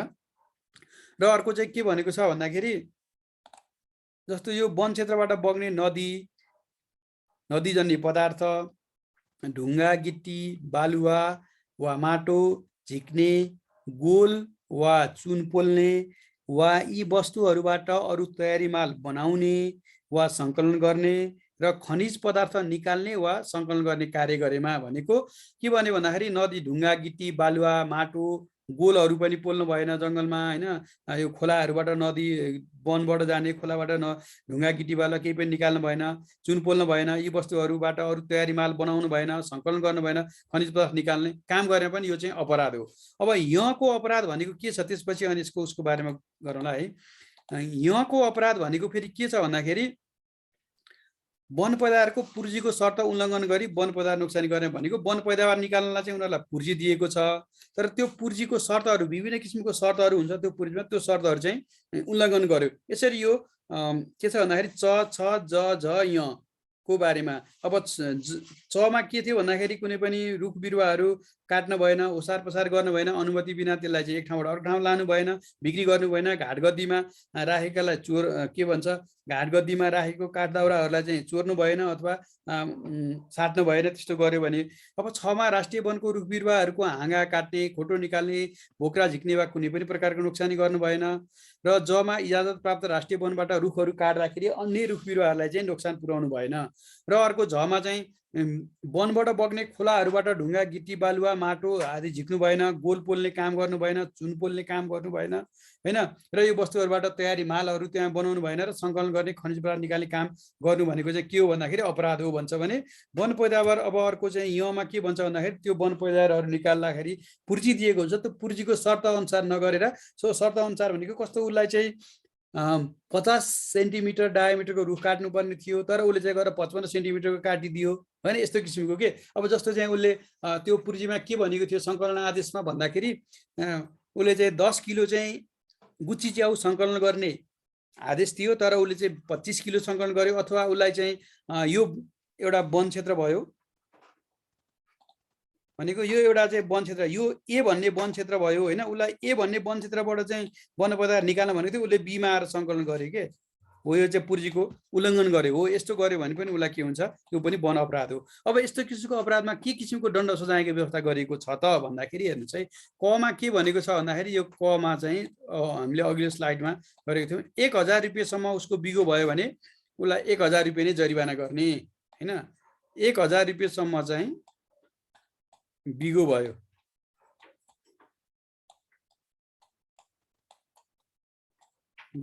भने के गर्ने भन्दा 1000 जरिवाना हैन, 1000 नै जरिवाना गर्ने भन्ने थियो भने। अब खमा के छ त भन्दाखेरि 1000 देखि 5000 रुपियाँसम्म चाहिँ त्यसको बिगो भयो कि 1000 रुपियाँदेखि 1000 सम्म भयो त 1000 जरिवाना गर्ने भइगयो हैन।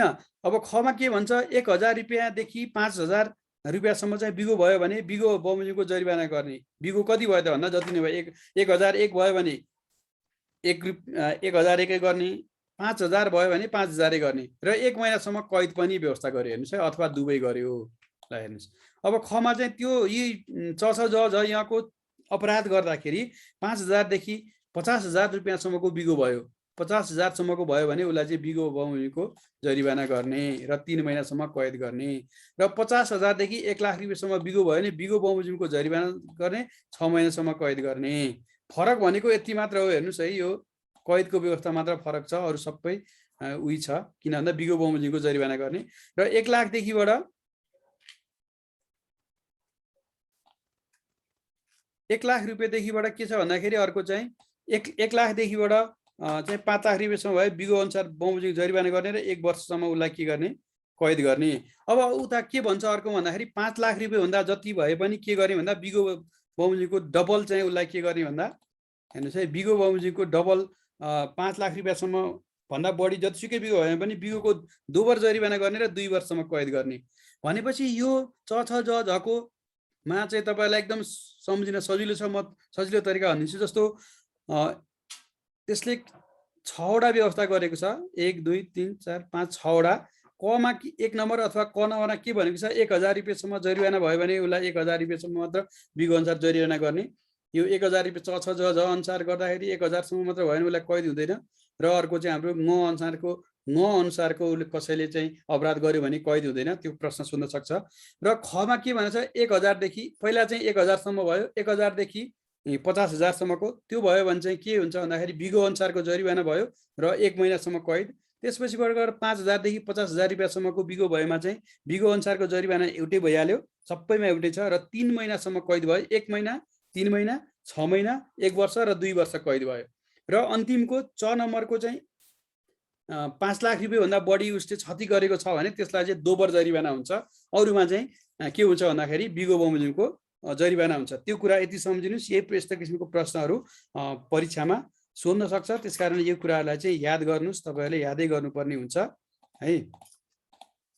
र यो सम्म चाहिँ मैले यसरी राखेँ। जस्तो अब अघि भनिहालेँ, यहाँसम्मको भनिहालेँ 5 लाख रुपियाँ भन्दा बढी जतिसुकै बिगो भए पनि बिगोको दोब्बर जरिवाना हुन्छ, उसलाई दोब्बर डबल हुन्छ। उसले चाहिँ 5 लाख 1 रुपियाँ चाहिँ जरिवाना आयो भने 10 लाख 2 रुपियाँ चाहिँ जरिवाना हुने भयो भने 2 वर्षसम्म कैद हुने भयो। अरूको खण्डमा 1 महिना, 3 महिना, 6 महिना, 1 वर्ष र 2 वर्ष यसरी चाहिँ के भयो भन्दाखेरि कैदको व्यवस्था गरेको छ। त्यो सम्झिन पनि सजिलो छ, यसलाई सम्झिनु पर्ने हुन्छ। अब टमा के भन्छ, विदेश निकासी गर्न प्रतिबन्ध लागेको वन पैदावार विदेश निकासी गरेमा भनेको कुनै वन पैदावारलाई विदेश निकासी गर्न प्रतिबन्ध लागेको, जस्तो ओखरको बोक्रा, ओखरको जराको बोक्रालाई चाहिँ प्रतिबन्ध लागेको छ। 5 औँले हो यस्ता किसिमका जडीबुटीहरू, विभिन्न किसिमका जडीबुटीहरू, जस्तो हाम्रो काठको हकमा पनि कुनै पनि काठहरू हाम्रो विदेश निकासी गर्न पाइँदैन हेर्नुहोस् है। हाम्रो ऐन नियमले के गरेको छ भन्दा काठहरू चाहिँ विदेश निकासी गर्ने प्रावधान राखेको छैन। पैठारी गर्ने मात्र छ, निकासी गर्ने छैन। पैठारी भनेको चाहिँ विदेशबाट लिएर आउनेलाई पैठारी भन्छ है। कतैतिर तपाईँहरूले ऐन नियम पढ्दाखेरि पैठारी भन्ने शब्द सुन्नुभयो भने त्यो पैठारी भनेको चाहिँ अरू देशबाट नेपालभित्र लिएर आउने कामलाई पैठारी भन्छ।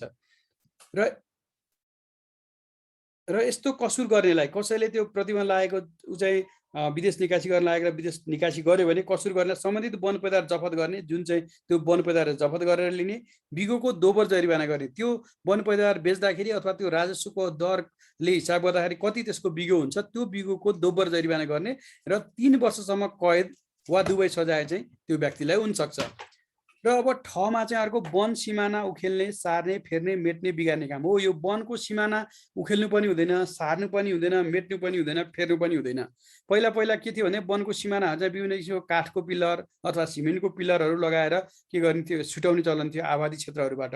र पहिला लगाएका थुप्रै पिलरहरू पनि देखिन्छन् र अहिले चाहिँ खासै यो बिचमा चाहिँ धेरै किसिमको पिलर लगाउने काम भएको छैन। र अहिले चाहिँ डिभिजन वन कार्यालयहरूले कति ठाउँहरूमा डिजिटल डिमार्केसनको कामहरू पनि गरेका छन्। डिजिटल भनेको त्यो म्यापमा चाहिँ जिआइएसद्वारा म्यापमा चाहिँ के गरेको छ भने त्यो छुट्याइएको छ। अब त्यसलाई चाहिँ फिल्डमा गएर त्यो विभिन्न किसिमको पिलरहरू बनाउन पर्ने काम चाहिँ बाँकी छ र विभिन्न जिल्लाहरूले गरिरहेका पनि छन्। र यस्तो सिमानाहरू उखेल्नु हुँदैन, सार्नु हुँदैन, कसैले पनि सार्नु हुँदैन। त्यो सार्यो भने वन अपराध हुन्छ। र यस्तो किसिमको गर्नेलाई यस्तो 49को खण्ड ठ र अण भनेको, यो अण भनेको चाहिँ ढ भनेको चाहिँ के छ भन्दाखेरि टाँचा र निशाना कृत्य गर्ने भनेको, हिजो हामीले जुन टाँचा पढेको थियौँ त्यो टाँचाको नक्कली बनाउनु भएन, अर्को किसिमको टाँचा बनाउनु भएन, त्यो गर्नु पनि अपराध हो। र काठ वा खडा रूपमा लगाएको सरकारी टाँचा भनेको हामीले खडा रूपमा त्यो टाँचा लगाएको छौँ भने त्यो टाँचालाई चाहिँ मेट्नु पनि भएन, त्यो फेर्नु पनि भएन, अर्को किसिमको टाँचा बनाइदिनु पनि भएन। यस्तो किसिमको गर्यो भने अपराध हुन्छ। अब यो दुईटा अपराध गर्नेलाई के अनुसार कारवाही गर्ने भनेको छ भने 20,000 रुपियाँसम्म जरिवाना गर्ने र 1 वर्षसम्म कैद वा दुवै सजाय गर्ने। यसरी यो वनको सिमानाहरू उखेल्ने, फेर्ने, टाँचाहरू उखेल्ने, फेर्ने, सार्ने यस्तो किसिमको मान्छेलाई चाहिँ कति भन्दा 20,000 रुपियाँसम्म जरिवाना र 1 वर्षसम्म कैद वा दुवै सजाय हुनेछ भनेर चाहिँ यहाँ यो वन ऐनले भनेको छ। र म अगाडिको बारेमा छलफल गर्न गएँ। अब अगाडिको बुदाहरू जस्तो ढमा के भनेको छ भन्दा नर्सरीमा रहेको वृक्षारोपण गरेका बिरुवाहरू काट्ने, भाँच्ने, उखेल्ने र अरू प्रकारले नोक्सान गरेमा वा प्राकृतिक रूपमा उम्रेका बिरुवा मास्ने भनेको नर्सरीको बिरुवाहरू काट्नु पनि भएन, भाँच्नु पनि भएन, उखेल्नु पनि भएन। कसै वृक्षारोपण गरेको बिरुवाहरू उखेल्यो भने पनि त्यो अपराध हो। अनि प्राकृतिक रूपमा उम्रेका बिरुवाहरूलाई उखेल्नु पनि भएन, जङ्गलमा रिजेनेसन हुन्छ, साना किसिमको बिरुवाहरू हुन्छ, कुनै पनि प्रकारको नोक्सान गर्ने, भाँच्ने, त्यो पातहरू लुच्नु पनि भएन, त्यो पनि अपराध हो। र यस्तो किसिमको अपराध गर्नेलाई बिरुवाको प्रति बिरुवा एउटा बिरुवा उखेल्यो भने 500 रुपियाँ जरिवाना गर्ने, 5 वटा उखेल्यो भने 2500 हुने भयो। र सोही कसुरमा पुनः गर्नेलाई कसुरको मात्रा अनुसार प्रत्येक पटक 20,000 रुपियाँसम्म जरिवाना है, प्रत्येक पटकसम्म 20,000 रुपियाँसम्म जरिवाना वा 1 वर्षसम्म कैद वा दुवै सजाय हुनेछ भनेर यसरी चाहिँ के गरेको छ भने यसले व्यवस्था गरेको छ। भनेपछि यो चाहिँ बिरुवाहरू उखेल्ने गर्नेलाई चाहिँ प्रत्येक बिरुवाको 500 रुपियाँसम्म जरिवाना र सोही कसुर पुनः गरे उसले एकचोटि गरेको थियो फेरि गऱ्यो भने त्यो चाहिँ 20,000 प्रत्येक पटकमा 20,000 रुपियाँसम्म जरिवाना र 1 वर्षसम्म कैद वा दुवै हुनसक्छ भनेको छ।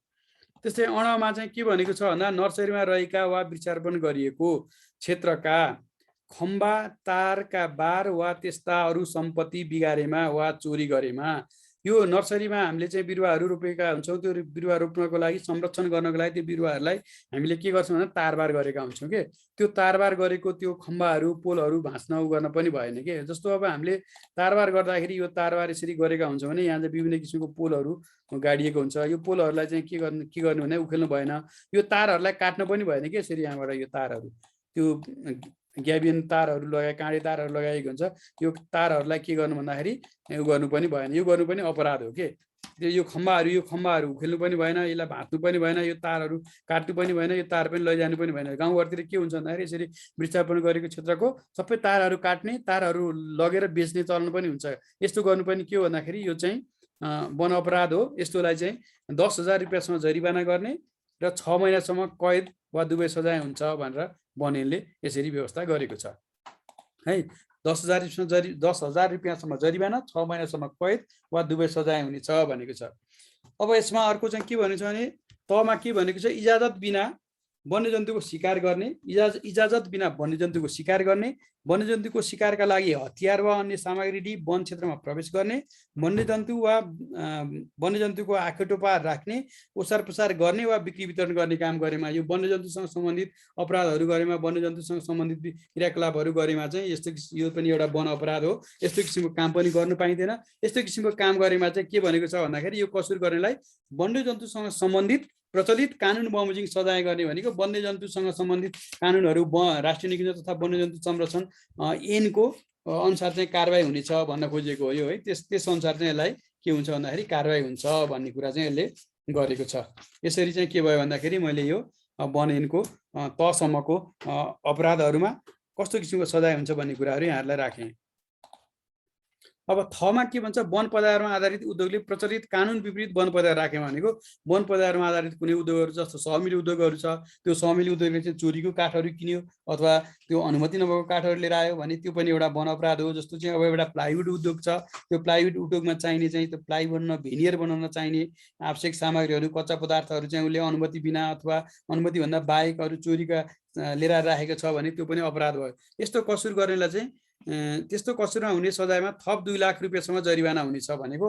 अर्को चाहिँ त्यो अघि हामीले वन पैदावारको गरेका थियौँ, छ जमा गर्दा 1,000 रुपियाँसम्म भयो भने 1,000 रुपियाँ बिगो, 1 देखि 50,000 भयो भने बिगो अनुसारको जरिवाना 1 महिना कैद, अनि त्यसमा चाहिँ थप 2 लाख रुपियाँसम्म जरिवाना हुनेछ भनेको यसमा है। त्यसरी राखेमा तिनीहरूलाई चाहिँ त्यो के भने त्यो अपराध अनुसारको त्यो सजाय हुने भयो र त्यसमा थप 2 लाख रुपियाँ जरिवाना हुने भयो।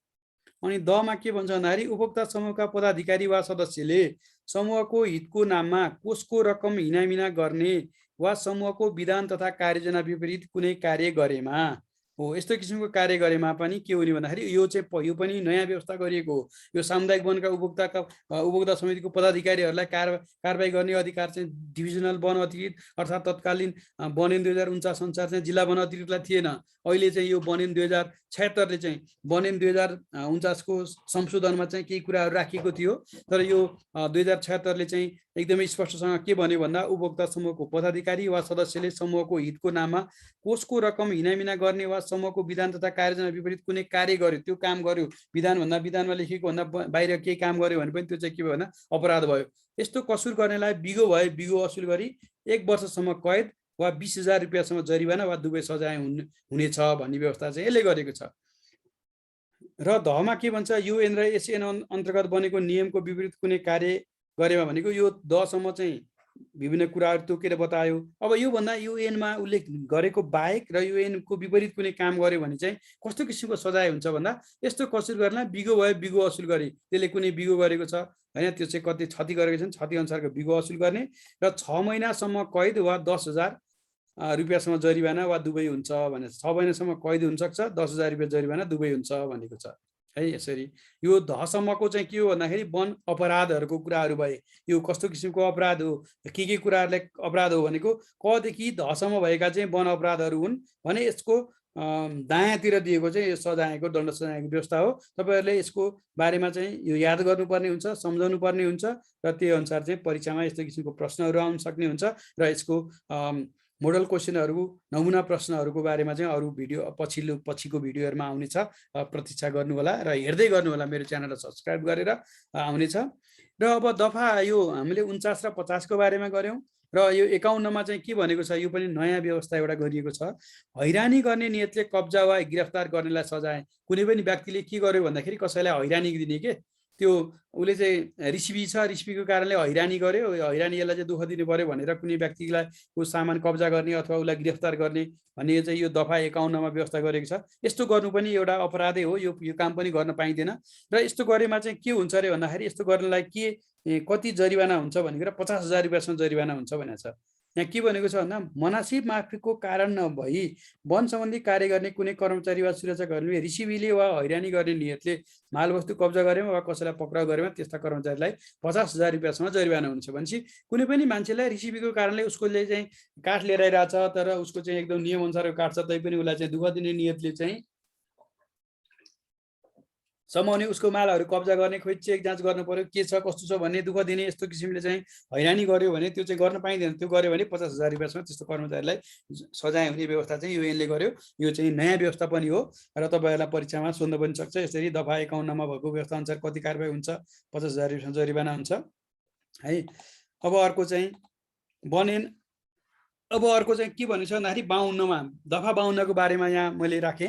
जुन दफा 52मा कर्तव्य पालना गर्दा बाधा अडचन पुर्याएमा भनेको कुनै पनि वन कर्मचारीहरू चाहिँ त्यहाँ अतिक्रमण गरेको ठाउँमा मानव अतिक्रमणकारीलाई समाउन गइरहेका छन् अथवा त्यो काठ काट्ने मान्छेहरूलाई अथवा त्यो रुख बिरुवाहरू खेल्ने मास्ने वन अपराध गर्ने व्यक्तिहरूलाई समाउन जाँदा अथवा अन्य कुनै पनि काम गर्न जाँदा वृक्षारोपणै गर्न जाँदा होस् त्यस्तो काम जाँदाखेरि चाहिँ कसैले चाहिँ यहाँ वृक्षारोपण गर्नु हुँदैन, यो क्षेत्रमा राम्रो हुँदैन, यहाँ चाहिँ खाली राख्नुपर्छ भनेर त्यसलाई बाधा अडचन पुर्याउने यस्तो किसिमको काम गर्यो भने चाहिँ युएन चाहिँ बमोजिम सरकारी कर्मचारीले आफ्नो पदीय कर्तव्य पालना गर्दा कसैले बाधा अडचन पुर्याएमा निजलाई 5,000 रुपियाँसम्म चाहिँ जरिवाना गर्ने। त्यो व्यक्तिलाई जसले चाहिँ उ गर्छ त्यस्तो व्यक्तिलाई 5,000 जरिवाना गर्ने, 3 महिनासम्म कैद हैन, 3 महिनासम्म कैद वा दुवै सजाय हुन सक्छ भनेको छ। यो कर्तव्य पालना गर्न पनि दिनु पर्यो, कर्मचारीलाई रोक्नु भएन। अनि अर्को कसुरदारलाई भाग्न सहयोग गरेमा भनेको कोही व्यक्तिले अपराध गरेको छ, त्यो अपराध गरेको व्यक्तिलाई चाहिँ भगाइदियो के। ए भन्नेले अपराध गरेको थियो, बी भन्ने व्यक्तिले के थाहा भयो भने वन कर्मचारीहरू आए अब यसलाई चाहिँ राख्यो भने समाउँछन् भनेर त्यो बीलाई चाहिँ बीले चाहिँ यसलाई भगाइदियो भने त्यो बीलाई कस्तो किसिमको कारबाही हुन्छ भन्ने कुरा यसमा भन्न खोजेको। र युएन अन्तर्गत कसुर गर्ने व्यक्तिलाई भाग्न सहयोग गर्ने व्यक्तिलाई कसुरदारलाई हुने छरको सजाय हुन्छ भनेको यसलाई जे कारबाही हुन्छ बीलाई पनि त्यही हुन्छ। मानौ यसले चाहिँ जुन त्यो वन अतिक्रमण गरेको थियो, वन अतिक्रमण गरेको उसमा चाहिँ जे सजाय यसलाई हुन्छ बीलाई पनि त्यही सजाय हुन्छ, यसले भन्न खोजेको है। अब दुरुत्साहन दिने वा मिलेमतो गर्नेलाई सजाय, यो दफा 54 को बारेमा। जस्तो युएन अन्तर्गत कुनै कसुर गर्न दुरुत्साहन दिने भनेको कुनै पनि कसुरहरू अपराधहरू गर्न उसलाई उस्कायो, उसलाई चाहिँ लगायो कि दुरुत्साहन गर्यो कि यसरी चाहिँ यो अपराध गर्नलाई चाहिँ उसलाई चाहिँ हौसायो अथवा अपराध गर्न लगायो वा त्यस्तो काममा मिलोमतो गर्यो कि भने कसुरदारलाई हुने सजायको आधा सजाय हुन्छ अरे। त्यस्तो चाहिँ जस्तो ए भन्ने व्यक्तिलाई चाहिँ त्यो बीले चाहिँ के गर्यो भन्दा हे त्यो रुख काट्दे जा गएर काट्दे केही हुँदैन भनेर काट्यो अथवा त्यो रुख काट्ने काममा ऊ प्रत्यक्ष रूपमा संलग्न नभए पनि ऊ पनि मिल्यो भने त्यस्तो व्यक्तिलाई चाहिँ आधा सजाय हुन्छ भनेको यो पनि परीक्षामा सोध्न सक्छन्। र कसुरको उद्योग गर्नेलाई सजाय भनेको दफा 55मा चाहिँ भएको कसुरको उद्योग गर्नलाई के कस्तो सजाय हुन सक्छ भन्ने कुराहरू गरेको छ। जस्तो युएन बमोजिम वन्यजन्तु संरक्षण सम्बन्धी प्रचलित कानुन बमोजिम संरक्षित वन्यजन्तु सम्बन्धी कसुरको उद्योग भएमा हैन कसुरदारलाई भए सर र अन्य कसुरको उद्योग भएमा कसुरदारलाई हुने आधा सजाय हुन्छ भने यो चाहिँ वन्यजन्तु संरक्षण ऐनमा भएको कुराहरूलाई नै लिएर आएको हो। जस्तो वन्यजन्तु युएन वन्यजन्तु संरक्षण सम्बन्धी प्रचलित कानुन बमोजिम त्यो प्रचलित कानुनमा के छ त्यही कुरालाई हुन्छ भनेको हो। जस्तो संरक्षित वन्यजन्तु सम्बन्धी कसुरको उद्योग भएमा जुन संरक्षित वन्यजन्तु हाम्रो राष्ट्रिय निकुञ्ज तथा वन्यजन्तु संरक्षण ऐनको ऐन 2029 को अनुसूची 1 मा संरक्षित वन्यजन्तुको रूपमा चाहिँ जुन वन्यजन्तुहरू राखेको छ त्यो वन्यजन्तु बाहेक हैन त्यो वन्यजन्तु भन्दा बाहेकका के अरे त्यो वन्यजन्तु भएमा चाहिँ कसुरदारलाई सर हुने भयो र संरक्षित वन्यजन्तु नभए चाहिँ कसुरदारलाई हुने सजायको आधा हुन्छ भनेको छ। र मैले यहाँ केही कुराहरू अरू राखेँ। यो वन ऐनमा भएको केही उहरू अवैध वन परिवार जफतको बारेमा चाहिँ के कुरा भनेको छ भन्ने कुरा यहाँ। जस्तो दफा 68 मा भएको व्यवस्था चाहिँ के छ भन्दाखेरि बरामद भएका मालवस्तु चाहिँ जफत हुने। योभन्दा अगाडि मैले केही कुरा भन्न चाहेँ। यो चाहिँ हामीले चाहिँ दफा 49 देखिबाट 55 सम्मको कुराहरू यहाँ राखेँ र दफा 49 मा भएको चाहिँ सबै कुराहरू चाहिँ के हो भन्दाखेरि त्यो चाहिँ अपराध हो। त्यो अपराध गर्दाखेरि दफा 50 ले चाहिँ त्यो दण्ड सजायको व्यवस्था गर्यो र 51, 52, 53, 54, 55 पनि एउटा अपराध सम्बन्धी कामहरू भएर त्यसलाई कस्तो किसिमको सजाय हुन्छ भन्ने कुरा मैले यहाँ एउटा टेबलमा देखाएँ। त्यो अपराध र यसको चाहिँ सम्बन्धित सजायको बारेमा तपाईँहरूले याद गर्नुपर्ने हुन्छ। यसलाई याद गर्नुहोस्, परीक्षामा आउन सक्छ।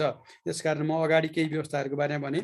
जस्तो अब दफा 68 मा भएको व्यवस्था भने बरामद भएका मालवस्तु जफत हुने। जुन मालवस्तुहरू बरामद हुन्छ नि त्यस्तो किसिमको मालवस्तुहरू चाहिँ के हुन्छ भन्दाखेरि जफत हुन्छ। जस्तो यो कसैले युएन बमोजिम सजाय हुने कसुर गरेको ठहरेमा हैन त्यस्तो कसुर गरेको ठहरेमा त्यस्तो कसुरसँग सम्बन्धित बरामद भएका बोझ वाहक औजार हतियार चौपाया र अन्य साधनहरू जफत हुनेछ भनेको त्यो जुनसुकै सामग्री भयो भने त्यो चाहिँ के हुन्छ जफत हुन्छ भन्यो।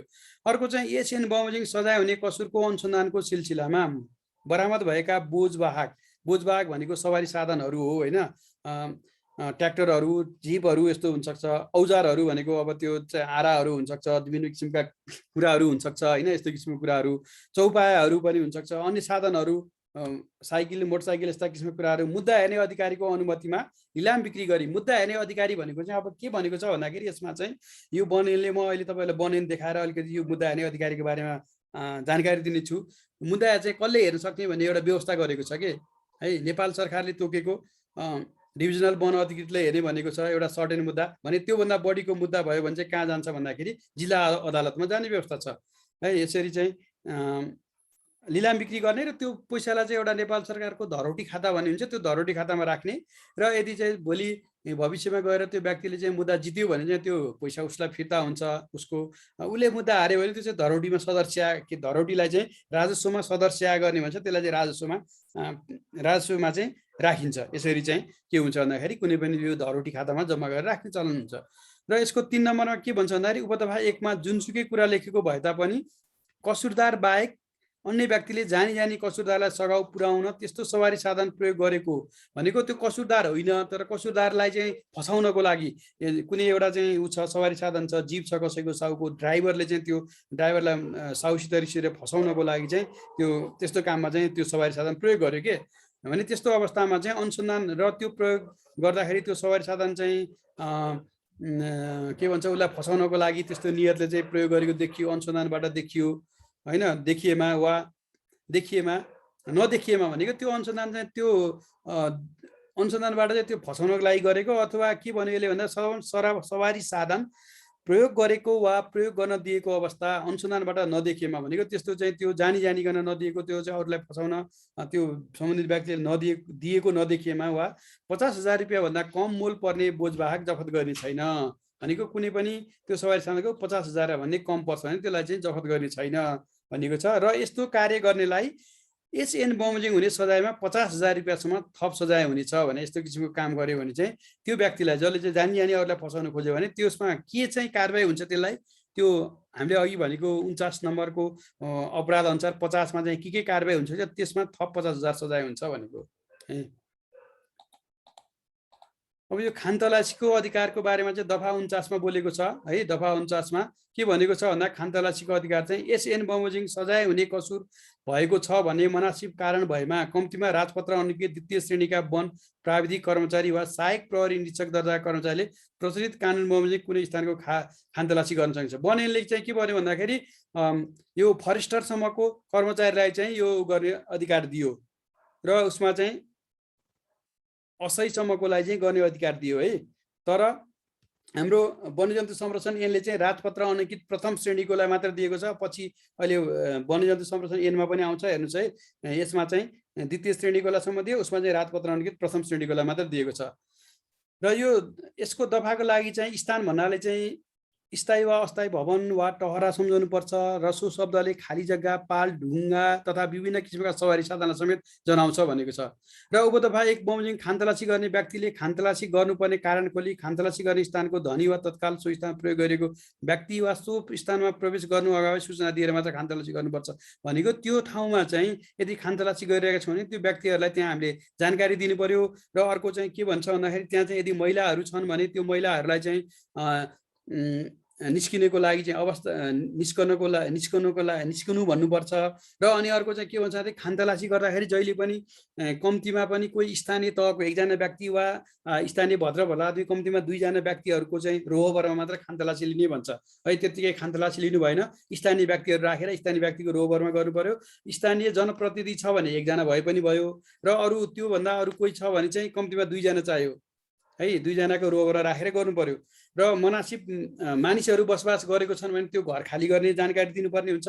र खानतलासी गर्ने काम चाहिँ कहिलेदेखि गर्नुपर्छ भने सूर्यास्तदेखि सूर्योदय नभएसम्म चाहिँ गर्न पाउने अधिकार छैन भनेको। यो सूर्यास्तदेखि सूर्योदय नभएसम्म चाहिँ मानिसमा मानिस बसोबास गरेको घरमा प्रवेश गर्न पाउने छैन भनेको राति चाहिँ खानतलासी गर्न पाइँदैन। हामीले कहिले गर्ने होइन, सूर्योदय भएदेखि सूर्यास्त हुनु अगाडिसम्म भनेको बिहान दिउँसो चाहिँ गर्ने। जब घाम झुल्किन्छ, घाम झुल्केर घाम नअस्तासम्म मात्र हामीले खानतलासी गर्न पाइन्छ। यो प्रश्न चाहिँ परीक्षामा सोध्न सक्छ है। अर्को विशेष अधिकार छ, दफा 57 चाहिँ एउटा विशेष अधिकार दिएको छ। जस्तो यो विशेष अधिकार भनेको चाहिँ के हो भन्दाखेरि यदि कसैले त्यो कुनै व्यक्ति वन अपराध गरिरहेको क्रममा वन कर्मचारीहरूले त्यो काम गर्दाखेरि तिनीहरूलाई हटाउँदाखेरि अथवा त्योसँग नियन्त्रण लिनेको काम गर्दाखेरि त्यहाँको स्थानीय जनसमुदायले अथवा स्थानीय हुलुजत गरेर त्यो काम गर्ने कर्मचारीको नै ज्यान चाहिँ जोखिममा जाने अवस्था आयो भने चाहिँ यो डिभिजनल वन अधिकृतको, यहाँ हेर्नुहोस् है, डिभिजनल वन अधिकृतको आदेशमा वन सुरक्षाको लागि खटिएका कर्मचारीले सुरक्षाकर्मीले हुँडाभन्दा मुनि लाग्ने गरी गोली चलाउन पाउने छ। तपाईँहरूलाई यो विशेष अधिकार, हुँडाभन्दा मुनि लाग्ने अधिकार कहाँ दफा कतिमा छ भनेर प्रश्न परीक्षामा प्रश्न सोध्न सक्छ। त्यही भएर यो लिएर आएँ मैले। यो 57मा यो चलाउन सक्ने छ। तर कसले भन्दा डिभिजनल वन अधिकृतले चाहिँ आदेश दिनु पर्यो। त्यसको लागि हामीसित चाहिँ के हुन्छ, सशस्त्र वनरक्षकहरू हुन्छन्, त्यो वनरक्षकहरूसित हतियार हुन्छ र अर्को त्यस्तो नभएको ठाउँमा चाहिँ प्रहरीहरू अथवा सशस्त्र प्रहरीहरू पनि कहिलेकाहीँ लिएर गस्ती जानु पर्यो अथवा त्यस्ता किसिमको काममा जानु पर्ने हुन्छ। त्यो अवस्थामा डिभिजनल वन अधिकृत चाहिँ आदेश लिएर मात्र गर्न पाइन्छ है। र राष्ट्रिय वन क्षेत्रको जग्गा कसैले आबाद गरेको वा त्यस्तो जग्गामा घर छाप्रो बनाइसकेको भए पनि डिभिजनल वन अधिकृत वा निर्ले तोकेको वन अधिकृत वा वन सहायकले सो आबादी हटाउन वा घर छाप्रो भत्काउन सक्ने र त्यस्तो क्षेत्रमा लगाएका बाली नाली जफत गर्न सकिन्छ भनेपछि डिभिजनल वन अधिकृतले तोकेको अधिकृत वा वन कर्मचारीहरूले चाहिँ के गर्ने, सहायकको स्तरको कर्मचारीहरूले पनि त्यसलाई हटाउन सक्ने अधिकार दियो। र जुनसुकै कुरो लेखेको भए 1 र 2 मा जुनसुकै कुरो लेखेको भए 2 मा जुनसुकै कुरो लेखेको भए तापनि एसएन ले हुने अरू सजायमा सो उपदामा लेखेको कुराले कुनै असर पार्ने छैन भनेको यसमा जे लेखे पनि अरू कुराहरू जुन माथि हाम्रो 52, 53, 54, 52 पढेका थियौँ त्यसले चाहिँ असर गर्दैन भन्ने कुरा यसले गरेको हो है। यो चाहिँ अगाडि जाउँ र यसमा चाहिँ अलिकति मैले यसमा तपाईँहरूलाई वन ऐनको यो मुद्दा र उसको बारेमा अलिकति देखाएर अनि म यो राष्ट्रिय निकुञ्ज तथा वन्यजन संरक्षण ऐनको बारेमा चाहिँ कुरा गर्नेछु। जस्तो वन ऐनको केही कुराहरू यहाँ म देखाउँछु तपाईँहरूलाई। जस्तो वन ऐन अनुसार चाहिँ हामीले चाहिँ के कुरा गर्न, यो मुद्दा चाहिँ कहाँ चल्छ भन्ने कुराहरूको बारेमा, मुद्दाको तहकिकात कसले गर्ने र मुद्दाको तहकिकात कसले गर्ने र मुद्दा हेर्ने अधिकारी को भन्ने कुराको बारेमा म तपाईँहरूलाई अलिकति बताइहाल्छु। त्यो पनि परीक्षामा सोध्न सक्ने किसिमको कुराहरू हो। र यसमा यो वन ऐन 2076ले चाहिँ के गरेको छ भन्दाखेरि यो मुद्दा हेर्ने कुराहरूमा चाहिँ अलिकति नयाँ किसिमको चाहिँ व्यवस्था गरेको हुनाले गर्दा यसलाई मैले यहाँ यही भागमा चाहिँ राख्ने प्रयास गरेँ तपाईँहरूको लागि। जस्तो के भनेको छ भन्दाखेरि खानतलासीको अधिकारको बारेमा हामीले गरिसक्यौँ। वन पैदावार यो कुराहरू हामीले गऱ्यौँ। दोषी प्रमाण पेश गर्ने गरे मुद्दाको अनुसन्धान र दायरीलाई हेर्नुहोस् है।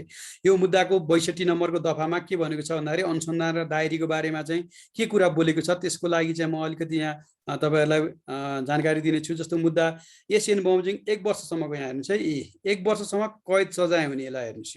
यो सम्झिनुहोस्, 1 वर्षसम्म कैद सजाय हुने मुद्दा हुने कसुर सम्बन्धी मुद्दाको अनुसन्धान र तहकिकात चाहिँ प्रदेश सरकारले प्रदेश राजपत्रमा सूचना प्रकाशित गरी तोकेको प्रदेश सरकार कर्मचारीले गर्नेछ।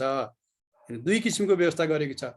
1 वर्षसम्म कैद सजाय हुनेको हकमा चाहिँ प्रदेश सरकारको कर्मचारीले गर्नेछ भनेछ। लुम्बिनी प्रदेशको हक त बनिसकेको छैन।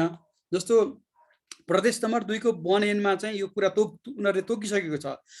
कम्तीमा पनि राजपत्र अनङ्कित प्रथम श्रेणी रेन्जरसम्मको कर्मचारीले यो अनुसन्धान तहकिकात गर्न सक्छ भनेर तोकेको जस्तो लाग्छ मलाई त्यो 2 नम्बर प्रदेशकोमा वन ऐनमा।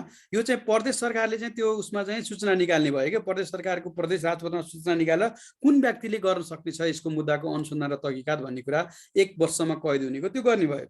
अब 2 मा के भन्छ भन्दाखेरि एसएन बमोजिम 1 वर्षभन्दा बढी कैद सजाय हुने भयो के।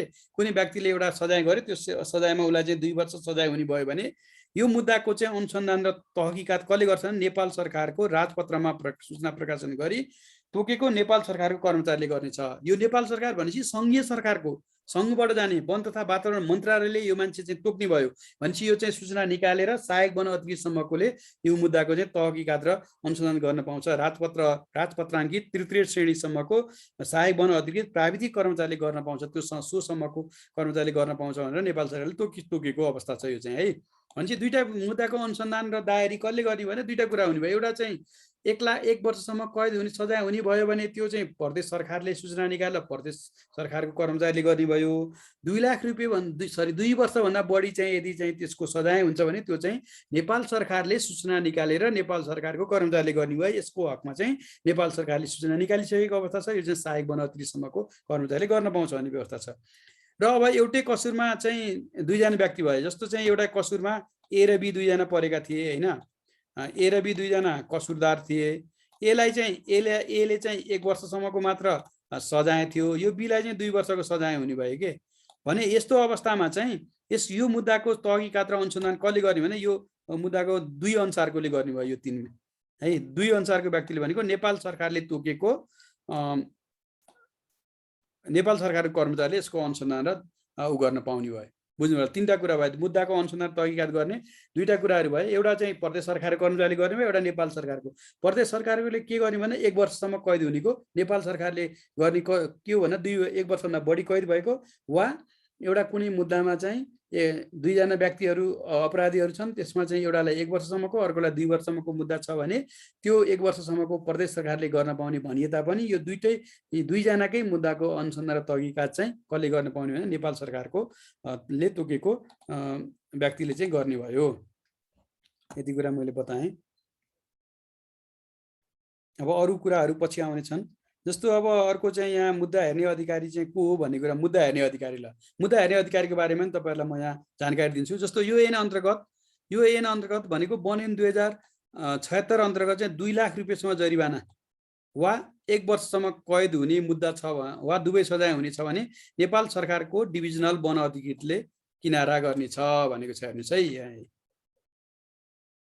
यही हो मुख्य रूपमा 2 लाख रुपियाँसम्म जरिवाना वा कति भन्दाखेरि 1 वर्षसम्म कैद हुने मुद्दाको हकमा चाहिँ नेपाल सरकारको अधिकृतले गर्ने, डिभिजनल वन अधिकृतले गर्ने भयो र अरूको हकमा चाहिँ यो जिल्ला अदालतमा पेश हुन्छ यो मुद्दा। र यहाँ तपाईँ एउटा कुरा के देख्नु भन्दाखेरि नेपाल वन डिभिजन वन कार्यालयहरू चाहिँ के छ भन्दाखेरि हाम्रो प्रदेश सरकार अन्तर्गत छ र यहाँ चाहिँ नेपाल सरकारको डिभिजनल वन अधिकृतले भन्यो।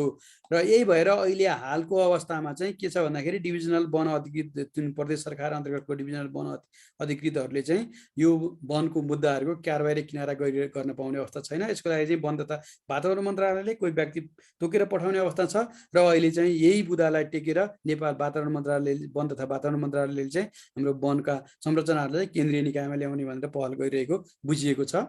र यो चाहिँ एउटा संवैधानिक त्रुटि भनौँ या चाहिँ एउटा चाहिँ अप्ठ्यारो पनि रहेको छ। यसरी मैले यो वन ऐनको मुद्दा हेर्ने अधिकारी र मुद्दाको तहकिकात र अनुसन्धान गर्ने बारेमा जानकारी दिएँ र म हजुरहरूलाई अब चाहिँ विस्तृत रूपमा चाहिँ हाम्रो यो विस्तृत रूपमा चाहिँ अब म तपाईँहरूको लागि चाहिँ यो उसको बारेमा चाहिँ छलफल गर्छु, जुन चाहिँ के छ भन्दाखेरि हाम्रो राष्ट्रिय निकुञ्ज तथा वन्यजन्तु संरक्षण ऐन अनुसार चाहिँ के व्यवस्था गरेको छ त। राष्ट्रिय निकुञ्ज तथा वन्यजन्तु संरक्षण ऐन 2029 मा भएको वनजन्य अपराध र यो सजाय सम्बन्धी व्यवस्थाको बारेमा चाहिँ छलफल गर्छु।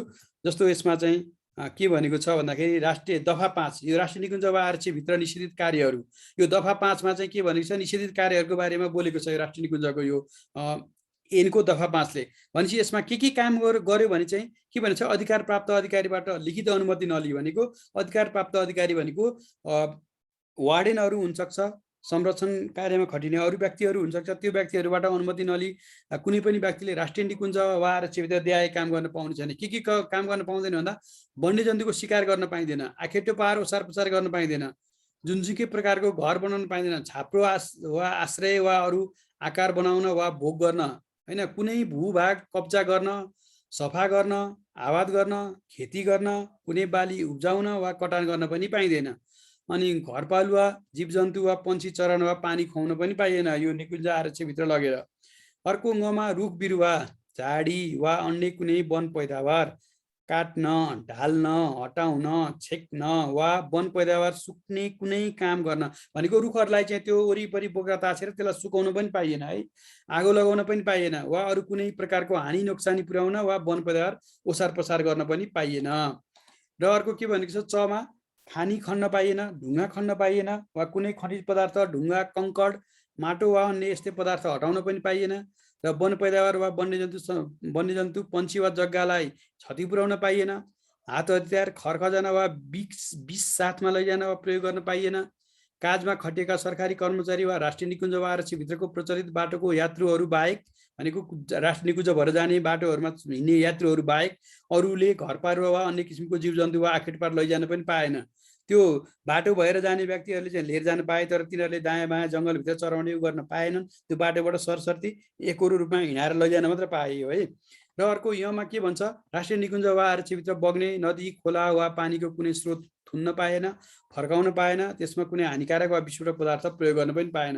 यसरी कदेखि यहाँसम्म भएको चाहिँ दफा 5 अनुसार भएका कुराहरू चाहिँ के हो त भन्दाखेरि यो राष्ट्रिय निकुञ्ज राष्ट्रिय निकुञ्ज तथा वन्यजन्तु संरक्षण ऐन 2029ले निषेध गरेको राष्ट्रिय निकुञ्ज वा आरक्षीभित्र निषेध गरेका कार्यहरू हुन्। यो कार्यहरू गर्यो भने चाहिँ यो अपराध हुने छ। र यसको चाहिँ अब सजायको व्यवस्थाको बारेमा के छ त भन्ने कुरा यहाँ म राख्न गइरहेको छु। अपराध र मुख्य अभियुक्तलाई हुने दण्ड सजायको व्यवस्था भनेर यहाँ मैले राखेको छु। यो चाहिँ दफा कतिमा ऐनको दफा 5 अनुसार भएको जुन अघि राखियो पहिला 2वटा स्लाइडहरूमा, त्यो चाहिँ के हो भन्दाखेरि यिनीहरूको जियो चाहिँ के हो भन्दाखेरि अपराधहरू हुन्। त्यो अनुसार निकुञ्ज वा आरक्षीभित्र निषेधित कार्यहरू हुन् यिनीहरू। र दफा 26मा के छ भन्दाखेरि यो सजायको व्यवस्था गरेको छ। हेर्नुहोस् है, दफा 26ले चाहिँ त्यो काम कारबाहीलाई कस्तो किसिमको सजाय गर्ने भनेर व्यवस्था गरेको छ, जुन चाहिँ यहाँ यस्तो छ। जस्तो गैर कानुनी तरिकाले, कानुनभन्दा विपरीत के गैँडा भयो एउटा है। यहाँ हेर्नुहोस् है के छ भन्ने कुरा चाहिँ यहाँ गैँडा छ एउटा, त्यसपछि बाघ छ अर्को, त्यसपछि हात्ती छ है, हात्ती, गैँडा, बाघ, हात्ती, कस्तुरी मृग है, ध्वाँसे चितुवा, अनि त्यसपछि हिउँ चितुवा वा गौरी गाई।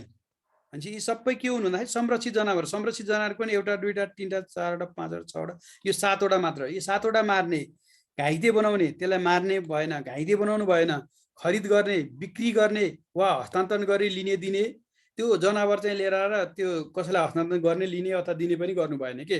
तथा गैँडाको खाग, यो गैँडाको खाग कुरा भयो, कस्तुरीको बिना, हिउँ चितुवाको छाला हैन, त्यस्तै अन्य संरक्षित वन्यजन्तुको आखेटो पहाड। आखेटो पहाड भनेको चाहिँ के हो भन्दाखेरि सबै वन्यजन्तुको अङ्गहरूलाई हामी आखेटो पहाड भन्छौँ। यसरी गैर कानुनी रूपमा चाहिँ गैँडा, बाघ, हात्ती, कस्तुरी मृग, ध्वाँसे चितुवा, हिउँ चितुवा वा गौरी गाईलाई चाहिँ मार्न भएन, घाइते बनाउनु भएन, खरिद गर्नु भएन, बिक्री गर्नु भएन, हस्तान्तरण गर्न लिने दिने पनि भएन। अब त्यस्तै गैँडाको खाग, कस्तुरीको बिना, हिउँ चितुवाको छाला र त्यस्तै अन्य संरक्षित वन्यजन्तुको आखेटो पहाड भनेको यो संरक्षित वन्यजन्तु त के छ त भन्दाखेरि हाम्रो 26वटा स्तनधारी छ, 9वटा चराहरू छ र 3वटा सरीसृप छ। ती सबैको आखेटो पहाडहरू खरिद गर्ने वा बिक्री गर्ने व्यक्तिलाई कति हुने हो त 5 लाख रुपियाँदेखि 10 लाख रुपियाँसम्म चाहिँ जरिवाना हुने भयो भने चाहिँ यो पनि तपाईँहरूले यादै गर्नुपर्ने हुन्छ। 5 लाख रुपियाँदेखि 10 लाख रुपियाँसम्म जरिवाना वा 5 वर्षदेखि 15 वर्षसम्म चाहिँ कैद हुन्छ। यो चाहिँ सबैभन्दा बढी यसमा भएको सजायको व्यवस्था यो कुरा सोध्न सक्छ परीक्षामा। यो तपाईँहरूले यादै गर्नुपर्ने हुन्छ। 5 लाख रुपियाँदेखि 10 लाख रुपियाँसम्म जरिवाना वा 5 वर्षदेखि 15 वर्षसम्म कैद हुन सक्छ वा दुवै सजाय हुन्छ। के भन्दा गैँडा, बाघ, हात्ती, कस्तुरी मृग, ध्वाँसे चितुवा, हिउँ चितुवा वा गौरी गाई, यो 7वटा र गैँडाको खाग, कस्तुरीको बिना, हिउँ चितुवाको छाला र त्यस्तै अन्य संरक्षित जनावरहरूको आखेटो पहाड राख्ने, खरिद गर्ने, बिक्री गर्ने केही पनि काम गर्नु भएन। त्यो गर्नेलाई चाहिँ 5 लाख रुपियाँदेखि 10 लाख रुपियाँसम्म जरिवाना, 5 देखि 10 लाख जरिवाना र 5 वर्षदेखि 15 वर्षसम्म कैद हुन्छ। यसरी है, यो 1 नम्बरमा यस्तो व्यवस्था छ।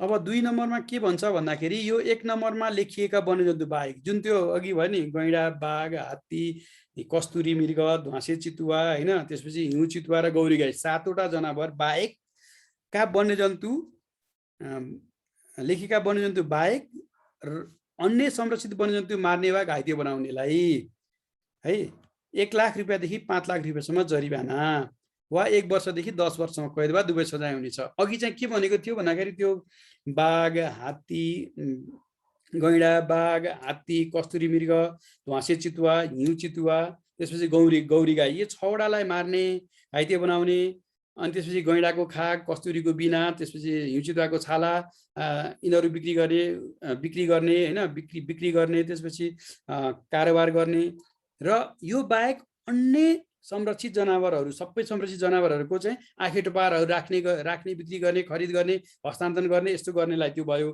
भने त्यो भन्दा बाहेक 2मा के भन्यो भन्दा त्यो 1मा लेखिएको जनावरहरू त्यो 7वटा बाहेक अन्य जनावरहरूलाई मार्ने वा घाइते बनाउनलाई चाहिँ 1 लाख रुपियाँदेखि 5 लाख रुपियाँसम्म जरिवाना र 1 वर्षदेखि 10 वर्षसम्म कैद वा दुवै सजाय हुन्छ भन्यो। अब 3 नम्बरमा के भन्छ भन्दाखेरि राष्ट्रिय निकुञ्ज संयमित प्राकृतिक आरक्ष्य वा वन्यजन्तु आरक्ष्यभित्र अनुज्ञा पत्र नलिई भनेको त्यो शिकार गर्नको लागि एउटा अनुज्ञा पत्र दिने व्यवस्था छ। यो राष्ट्रिय निकुञ्ज तथा वन्यजन्तु संरक्षण नियमावली 2030 ले चाहिँ अनुज्ञा पत्रहरूको 4 प्रकारको अनुज्ञा पत्रको बारेमा व्यवस्था गरेको छ। त्यो नलिई अनुज्ञा पत्र नलिई पन्छी र माछा बाहेक पन्छी र माछा बाहेक अन्य वन्यजन्तु शिकार गरेमा वा घाइते बनाएमा 20,000 रुपियाँदेखि 50,000 रुपियाँसम्म जरिवाना वा 6 महिनादेखि 2 वर्षसम्म कैद वा दुवै सजाय हुनेछ। भनेपछि अनुज्ञा पत्र नलिई पन्छी र माछा बाहेकका अन्य वन्यजन्तु शिकार संरक्षित बाहेक अन्य है, यो चाहिँ मारेमा वा घाइते बनाएमा 20,000 रुपियाँदेखि 50,000 रुपियाँसम्म जरिवाना हुने भयो। 20,000 देखि 50,000 जरिवाना, 6 महिनादेखि 2 वर्षसम्म कैदको सजाय हुने भयो। यो तपाईँहरूले यादै गर्नुपर्ने हुन्छ। र म 4 नम्बरमा गएँ। जस्तो संरक्षित पन्छी शिकार गरी मारेमा भनेको संरक्षित पन्छीहरू 9 वटा छन्। ती पन्छीहरू मारेमा वा घाइते बनाएमा 15,000 रुपियाँदेखि 30,000 रुपियाँसम्म जरिवाना हुन्छ र 3 महिनादेखि 9 महिनासम्म कैद हुन्छ। हेर्नुहोस् है, संरक्षित 9 वटा त्यो पन्छीहरू मारेमा 15,000 रुपियाँदेखि 30,000 रुपियाँसम्म जरिवाना, 3 महिनादेखि 9 महिनासम्म कैद र दुवै सजाय हुन सक्छ। यो तपाईँहरूले यादै गर्नुपर्छ। यस्तो किसिमको प्रश्नहरू डाँफे मारेमा कति चाहिँ सजाय हुन सक्छ भनेर सोध्न सक्छ के। डाँफे भनेको संरक्षित पन्छी हो। डाँफे मारेमा, खरमजुर मारेमा अथवा मुनाल मारेमा त्यो चाहिँ 9 वटा छन्। त्यसलाई तपाईँहरूले याद गर्नुपर्ने हुन्छ। त्यो 9 वटाको नाम दिएर तपाईँहरूलाई के गर्छ, कहिलेकाहीँ संरक्षित पन्छी नभनिकन त्यो संरक्षित पन्छीको 9 वटा पन्छीहरूको नाम दिएर तपाईँहरूलाई यहाँ त्यसको चाहिँ कस्तो कैदको दण्ड सजायको व्यवस्था सोध्न सक्छ। त्यसकारण त्यो संरक्षित जनावर त्यो पन्छीको नाम चाहिँ याद गर्नुहोस् है। अनि अर्को राष्ट्रिय निकुञ्ज संयमित प्राकृतिक आरक्ष्य वा वन्यजन्तु आरक्ष्य वा मध्यवर्ती क्षेत्रभित्र अनुज्ञा पत्र नलिई संरक्षित पन्छी बाहेक अन्य पन्छी शिकार गरी मारेमा, त्यो 9 वटा पन्छी बाहेक अरू मारेमा वा घाइते बनाएमा चाहिँ 20,000 रुपियाँदेखि 50,000 रुपियाँसम्म जरिवाना वा 6 महिनादेखि 2 वर्षसम्म कैद वा दुवै सजाय हुनेछ। र यो पछिल्लो पटकको संशोधनले चाहिँ यो गर्दाखेरि यो संरक्षितलाई भन्दा संरक्षित नगरेको जनावरलाई पक्षीलाई चाहिँ बढी चाहिँ सजायको व्यवस्था भएको देखिन्छ है। अब 5 को क मा पछिल्लो संशोधनमा के थपिएको छ भन्दा राष्ट्रिय निकुञ्ज वा आरक्ष्यभित्र जुनसुकै पदार्थको घर, छाप्रो, आश्रय वा अरू आकार बनाएमा भनेको यो चाहिँ दफा 5 को 1 ख अनुसारको जसले अपराध गर्यो भने त्यसलाई गर्ने सजायको हो। बनाएमा वा भोग गरेमा 20,000 रुपियाँदेखि 50,000 रुपियाँसम्म जरिवाना, उसलाई 20,000 रुपियाँदेखि 50,000 रुपियाँसम्म जरिवाना वा 1 वर्षसम्म कैद हुन्छ वा दुवै सजाय हुन्छ। र त्यस्तो कसुर गर्दा वन पैदावार हटाएको वा नोक्सानी गरेको भए सो बापतको सजाय पनि हुन्छ। अघि भने जस्तै के भन्दाखेरि उसले चाहिँ घर बनाएको थियो, छाप्रो बनाएको थियो, जग्गा अतिक्रमण गर्थ्यो, त्यो गर्दाखेरि बिसवटा रुखहरू त्यहाँ चाहिँ हानि नोक्सानी गरेको थियो, त्यो बिसवटा रुख हटाए बापत हुने हानि नोक्सानीको सजाय पनि हुन्छ भन्ने कुरा गरेको है। र अब अगाडि के छ, 5 खमा के भनेको छ, दफा 5 को खण्ड ङ च वा छ। अब दफा 5 को ङ च छ मा भएको अन्तर्गत कसुर गर्नेलाई चाहिँ के सजाय हुन्छ भन्दा यस्तो किसिमको सजाय कस्तो भन्दा 1,000 रुपियाँसम्मको बिगो भएमा बिगो बमोजिमको जरिवाना गर्ने। यो बनेमा पनि यस्तै थियो, यसमा पनि सेम रहेछ। र 1,000 देखि 10,000 रुपियाँसम्मको बिगो भएमा बिगो बमोजिम जरिवाना वा 6 महिनासम्म कैद वा दुवै गर्ने है। एक भयो भने 1,000 सम्म गर्ने, 1,000 देखि 10,000 भयो भने उसमा चाहिँ 1 देखि 50 थियो, यसमा चाहिँ 1 देखि 10 सम्म छ भयो भने उसमा चाहिँ 1 देखि 50 हुँदा नि 1 महिना कैद थियो। 50 देखि 1 लाख सम्म भयो भने 3 महिना थियो। अनि त्यहाँबाट 1 लाख देखि 5 लाख सम्म भयो भने चाहिँ 1 वर्ष थियो। 1 महिना, 3 महिना, 6 महिना, त्यसपछिबाट 1 वर्ष र 2 वर्ष छ उसमा। भने यहाँ चाहिँ के छ भन्दाखेरि 1,000 रुपियाँदेखि 10,000 रुपियाँसम्म बिगो भएमा बिगो बमोजिम जरिवाना वा 6 महिनासम्म कैद वा दुवै सजाय भयो। अब 10,000 भन्दा बढी बिगो भयो भने चाहिँ बिगोको दोब्बर, त्यहाँ उसमा चाहिँ के थियो, 5 लाख रुपियाँसम्म बिगो भएमा चाहिँ 5 लाख भन्दा बढी भएमा त दोब्बर थियो भने यहाँ चाहिँ 10,000 भन्दा बढी बिगो भएमा पनि दोब्बर वा 1 वर्षसम्म कैद वा दुवै सजायको व्यवस्था गरेको छ। भने 5 ग मा के भन्छ भने कसैले एसएन अन्तर्गत इजाजत प्राप्त नगरी वन्यजन्तु पालन वा प्रजनन गरे, कसैले पनि वन्यजन्तुहरू चाहिँ पालन गर्नु पर्यो अथवा त्यसलाई चाहिँ प्रजनन गर्नुपर्ने इजाजत लिनुपर्ने हुन्छ। त्यसको लागि पनि कुन कुन जनावर चाहिँ प्रजनन गर्न पाउने हो, कुन कुन पाल्न पाउने हो भने चाहिँ त्यो वन्यजन्तु पालन सम्बन्धी एउटा निर्देशिका कार्यविधि छ। त्यो कार्यविधिकोले तोकेका जनावरहरू मात्र पाल्न अथवा प्रजनन गराउन पाउँछ हो। त्यस्तो त्यो पाउने जनावरहरूको हकमा हो। अरू अन्यको हकमा त्यो गर्यो भने त त्यसलाई चाहिँ अन्य किसिमको कारबाही भइहाल्छ। पहिलाका बुदाहरूले बोलेको भने इजाजत प्राप्त नगरिकन वन्यजन्तु पालन वा प्रजनन गरेमा वा चिडियाखाना सञ्चालन गरेमा, चिडियाखाना पनि गर्न पाउँदैन, 6 महिनासम्म कैद हुन सक्छ, 50,000 रुपियाँसम्म जरिवाना वा दुवै सजाय हुन सक्छ। यसरी चाहिँ यो मैले राखेँ। अझ बाँकीलाई यहाँ राख्दैछु। र अर्को 5 घमा के भन्छ भन्दा कसैले एसएन अनुसार कसुर हुने कुनै अपराधको उद्योग गरेमा त्यस्तो उद्योग गर्नेलाई संरक्षित वन्यजन्तु सम्बन्धी अपराधको उद्योग भए, संरक्षित वन्यजन्तु सम्बन्धी अपराध गरेको छ उसले कुनै उद्योगहरू गरेको छ भने कसुरदारलाई भए सर सजाय हुन्छ। र अन्य वन्यजन्तु सम्बन्धी अपराध गरेको भए कसुरदारलाई हुने सजायको आधा सजाय हुन्छ भनेर चाहिँ यो चाहिँ मतियारलाई हुने सजायको बारेमा कुरा गर्यो। र 6 मा के भन्छ भन्दाखेरि उपदफा 1, 2, 3, 4, 5, 5 क, ख र ग यो अघि हामीले 3-4 स्लाइडमा गरेका कुराहरू त्यो 1 नम्बर 2 नम्बर 3 नम्बर 4 नम्बर गऱ्यौँ नि। त्यो चाहिँ पहिला चाहिँ हामीले चाहिँ गैँडा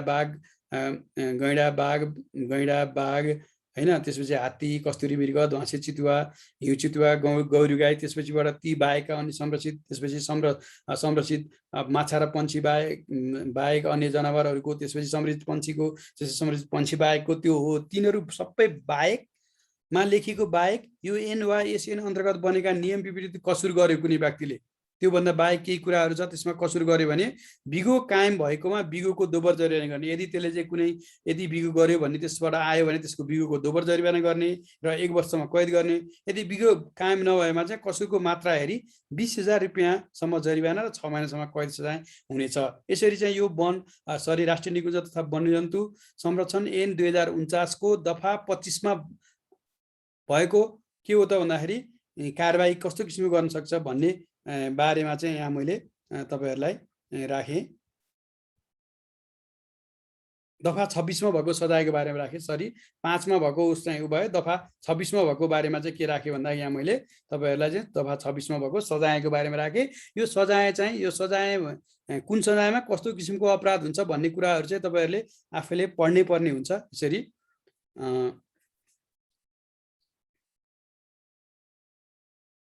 यो पनि गरिसक्यो। अब मतियारलाई हुने सजायको बारेमा चाहिँ यहाँ म भन्दैछु। मतियारलाई हुने सजाय जस्तो राष्ट्रिय निकुञ्ज तथा वन्यजन्तु संरक्षण ऐनको दफा 27 मा चाहिँ मतियारलाई कस्तो किसिमको सजाय हुन्छ, मतियार भनेको सहयोग गर्ने मान्छेलाई कस्तो किसिमको सजाय हुन्छ भन्ने बारेमा चाहिँ भनेको छ। जस्तो यो ऐन अन्तर्गत कसुर ठहरिने कुनै अपराध गर्ने व्यक्तिलाई जानी जानी मद्दत दियो। कसैले चाहिँ जानी जानी एले चाहिँ शिकार गर्न गइरहेको थियो, बी भन्ने व्यक्तिले पनि त्यो उसलाई जानी जानी शिकार गर्नमा सहयोग गर्यो के कुनै एउटा जनावरहरूको भने त्यस्ता मद्दत गर्नेले मतियारलाई कसुरदारलाई हुने सरको सजाय हुन्छ भनेको। जस्तो चाहिँ कुनै एले चाहिँ गैँडालाई मार्न गयो, गैँडा मार्यो, घाइते बनायो, त्यसलाई चाहिँ के थियो भन्दाखेरि चाहिँ हाम्रो अघि भनेको थियो नि 5 लाखदेखि 10 लाख रुपियाँसम्म जरिवाना र 5 वर्षदेखि 15 वर्षसम्म कैद भनेको थियो। हो त्यही सजाय चाहिँ बीलाई पनि हुन्छ। बीलाई चाहिँ त्यो सजायको चाहिँ आधी हुन्छ भनेको। जस्तो अब 5 लाख रुपियाँ उसलाई जरिवाना भने 2,50,000 भयो र उसलाई चाहिँ 10 लाख रुपियाँ जरिवाना भने 5 लाख रुपियाँ भयो। उसलाई चाहिँ 10 वर्ष जेल सजाय भयो भने यसलाई 10 वर्ष भएन, उसलाई चाहिँ 5 वर्ष भनेको। यसरी चाहिँ के भन्यो, कसुर ठहरे अपराध गर्ने जानी जानी मद्दत दिएमा त्यस्ता मद्दत गर्ने मतियारलाई कसुरदारलाई हुने सजायको आधी सजाय हुनेछ भनेको छ। तर यदि गैँडा मार्न गयो, अघि मैले गैँडाको उदाहरण दिएको थिएँ, तर गैँडा मार्यो भने चाहिँ उसलाई मतियारलाई हुने सजाय नै हुनेछ। गैँडा त्यो अघि हामीले भनेको गैँडा, बाघ, कस्तुरी मृग र हात्ती भनेका 7 वटा मध्ये यो 1, 2, 3, 4 वटाको कुरामा चाहिँ के हुने भन्दा कसुरदार सरको सजाय हुने भयो के।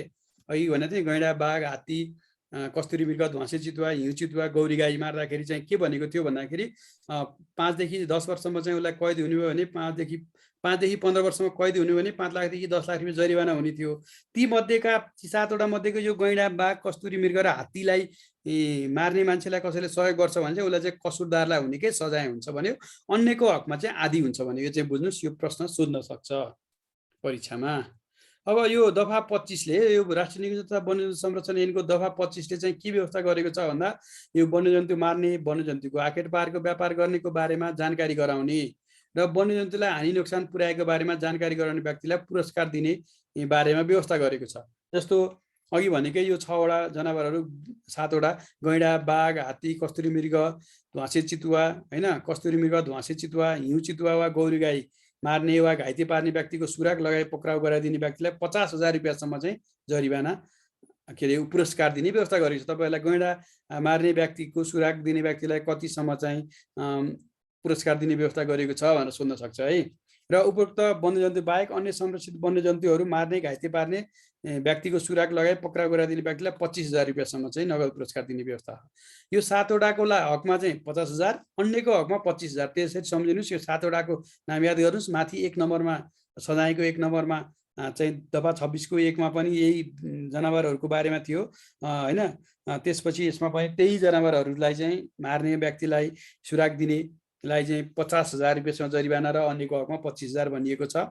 यो व्यवस्था गरेको छ। त्यस्तै अब गैरकानुनी तरिकाले कुनै आँखेटो पहार राख्ने व्यक्तिको सुराग लगाई, यो आँखेटो पहार भनेको चाहिँ वन्यजन्तुको अङ्गहरू सबैलाई आँखेटो पहार भनिन्छ, राख्ने व्यक्तिको सुराग लगाई पक्राउ गराइदिने वा त्यस्ता व्यक्तिलाई पक्रने व्यक्तिलाई सो आँखेटो पहार बरामद भई लिलाम बिक्री गरिएकोमा लिलाम बिक्रीबाट आएको मूल्यको 50% त्यो लिलाम बिक्री गर्दाखेरि चाहिँ त्यसको जति आउँछ त्यसको 50 आदि चाहिँ पुरस्कार दिने, वा वन्यजन्तु संरक्षणको दृष्टिकोणले आँखेटो पहार लिलाम बिक्री गर्न नहुने भनेको त्यो वन्यजन्तु चाहिँ संवेदनशील छ, त्यसको आँखेटो पहारहरू चाहिँ बेच्न अथवा त्यसलाई चाहिँ लिलाम बिक्री गर्न हुँदैन भने त्यस्तो आँखेटो पहारको अवस्था, महत्त्व र परिणाम विचार गरी 10,000 रुपियाँसम्म पुरस्कार दिने सकिनेछ भनेको त्यो कस्तो किसिमको आँखेटो पहार हो, अलिक एकदमै महत्त्वपूर्ण हो भने 10,000 दिने, अलिक त्यस्तै किसिमको आँखेटो पहार हो त्यस्तो हो भने चाहिँ अब 10,000 सम्म भनेपछि 2,000, 1,000, 5,000 जति पनि दिन सकिने भयो। यसरी 10,000 सम्मको पुरस्कारको व्यवस्था गरेको छ।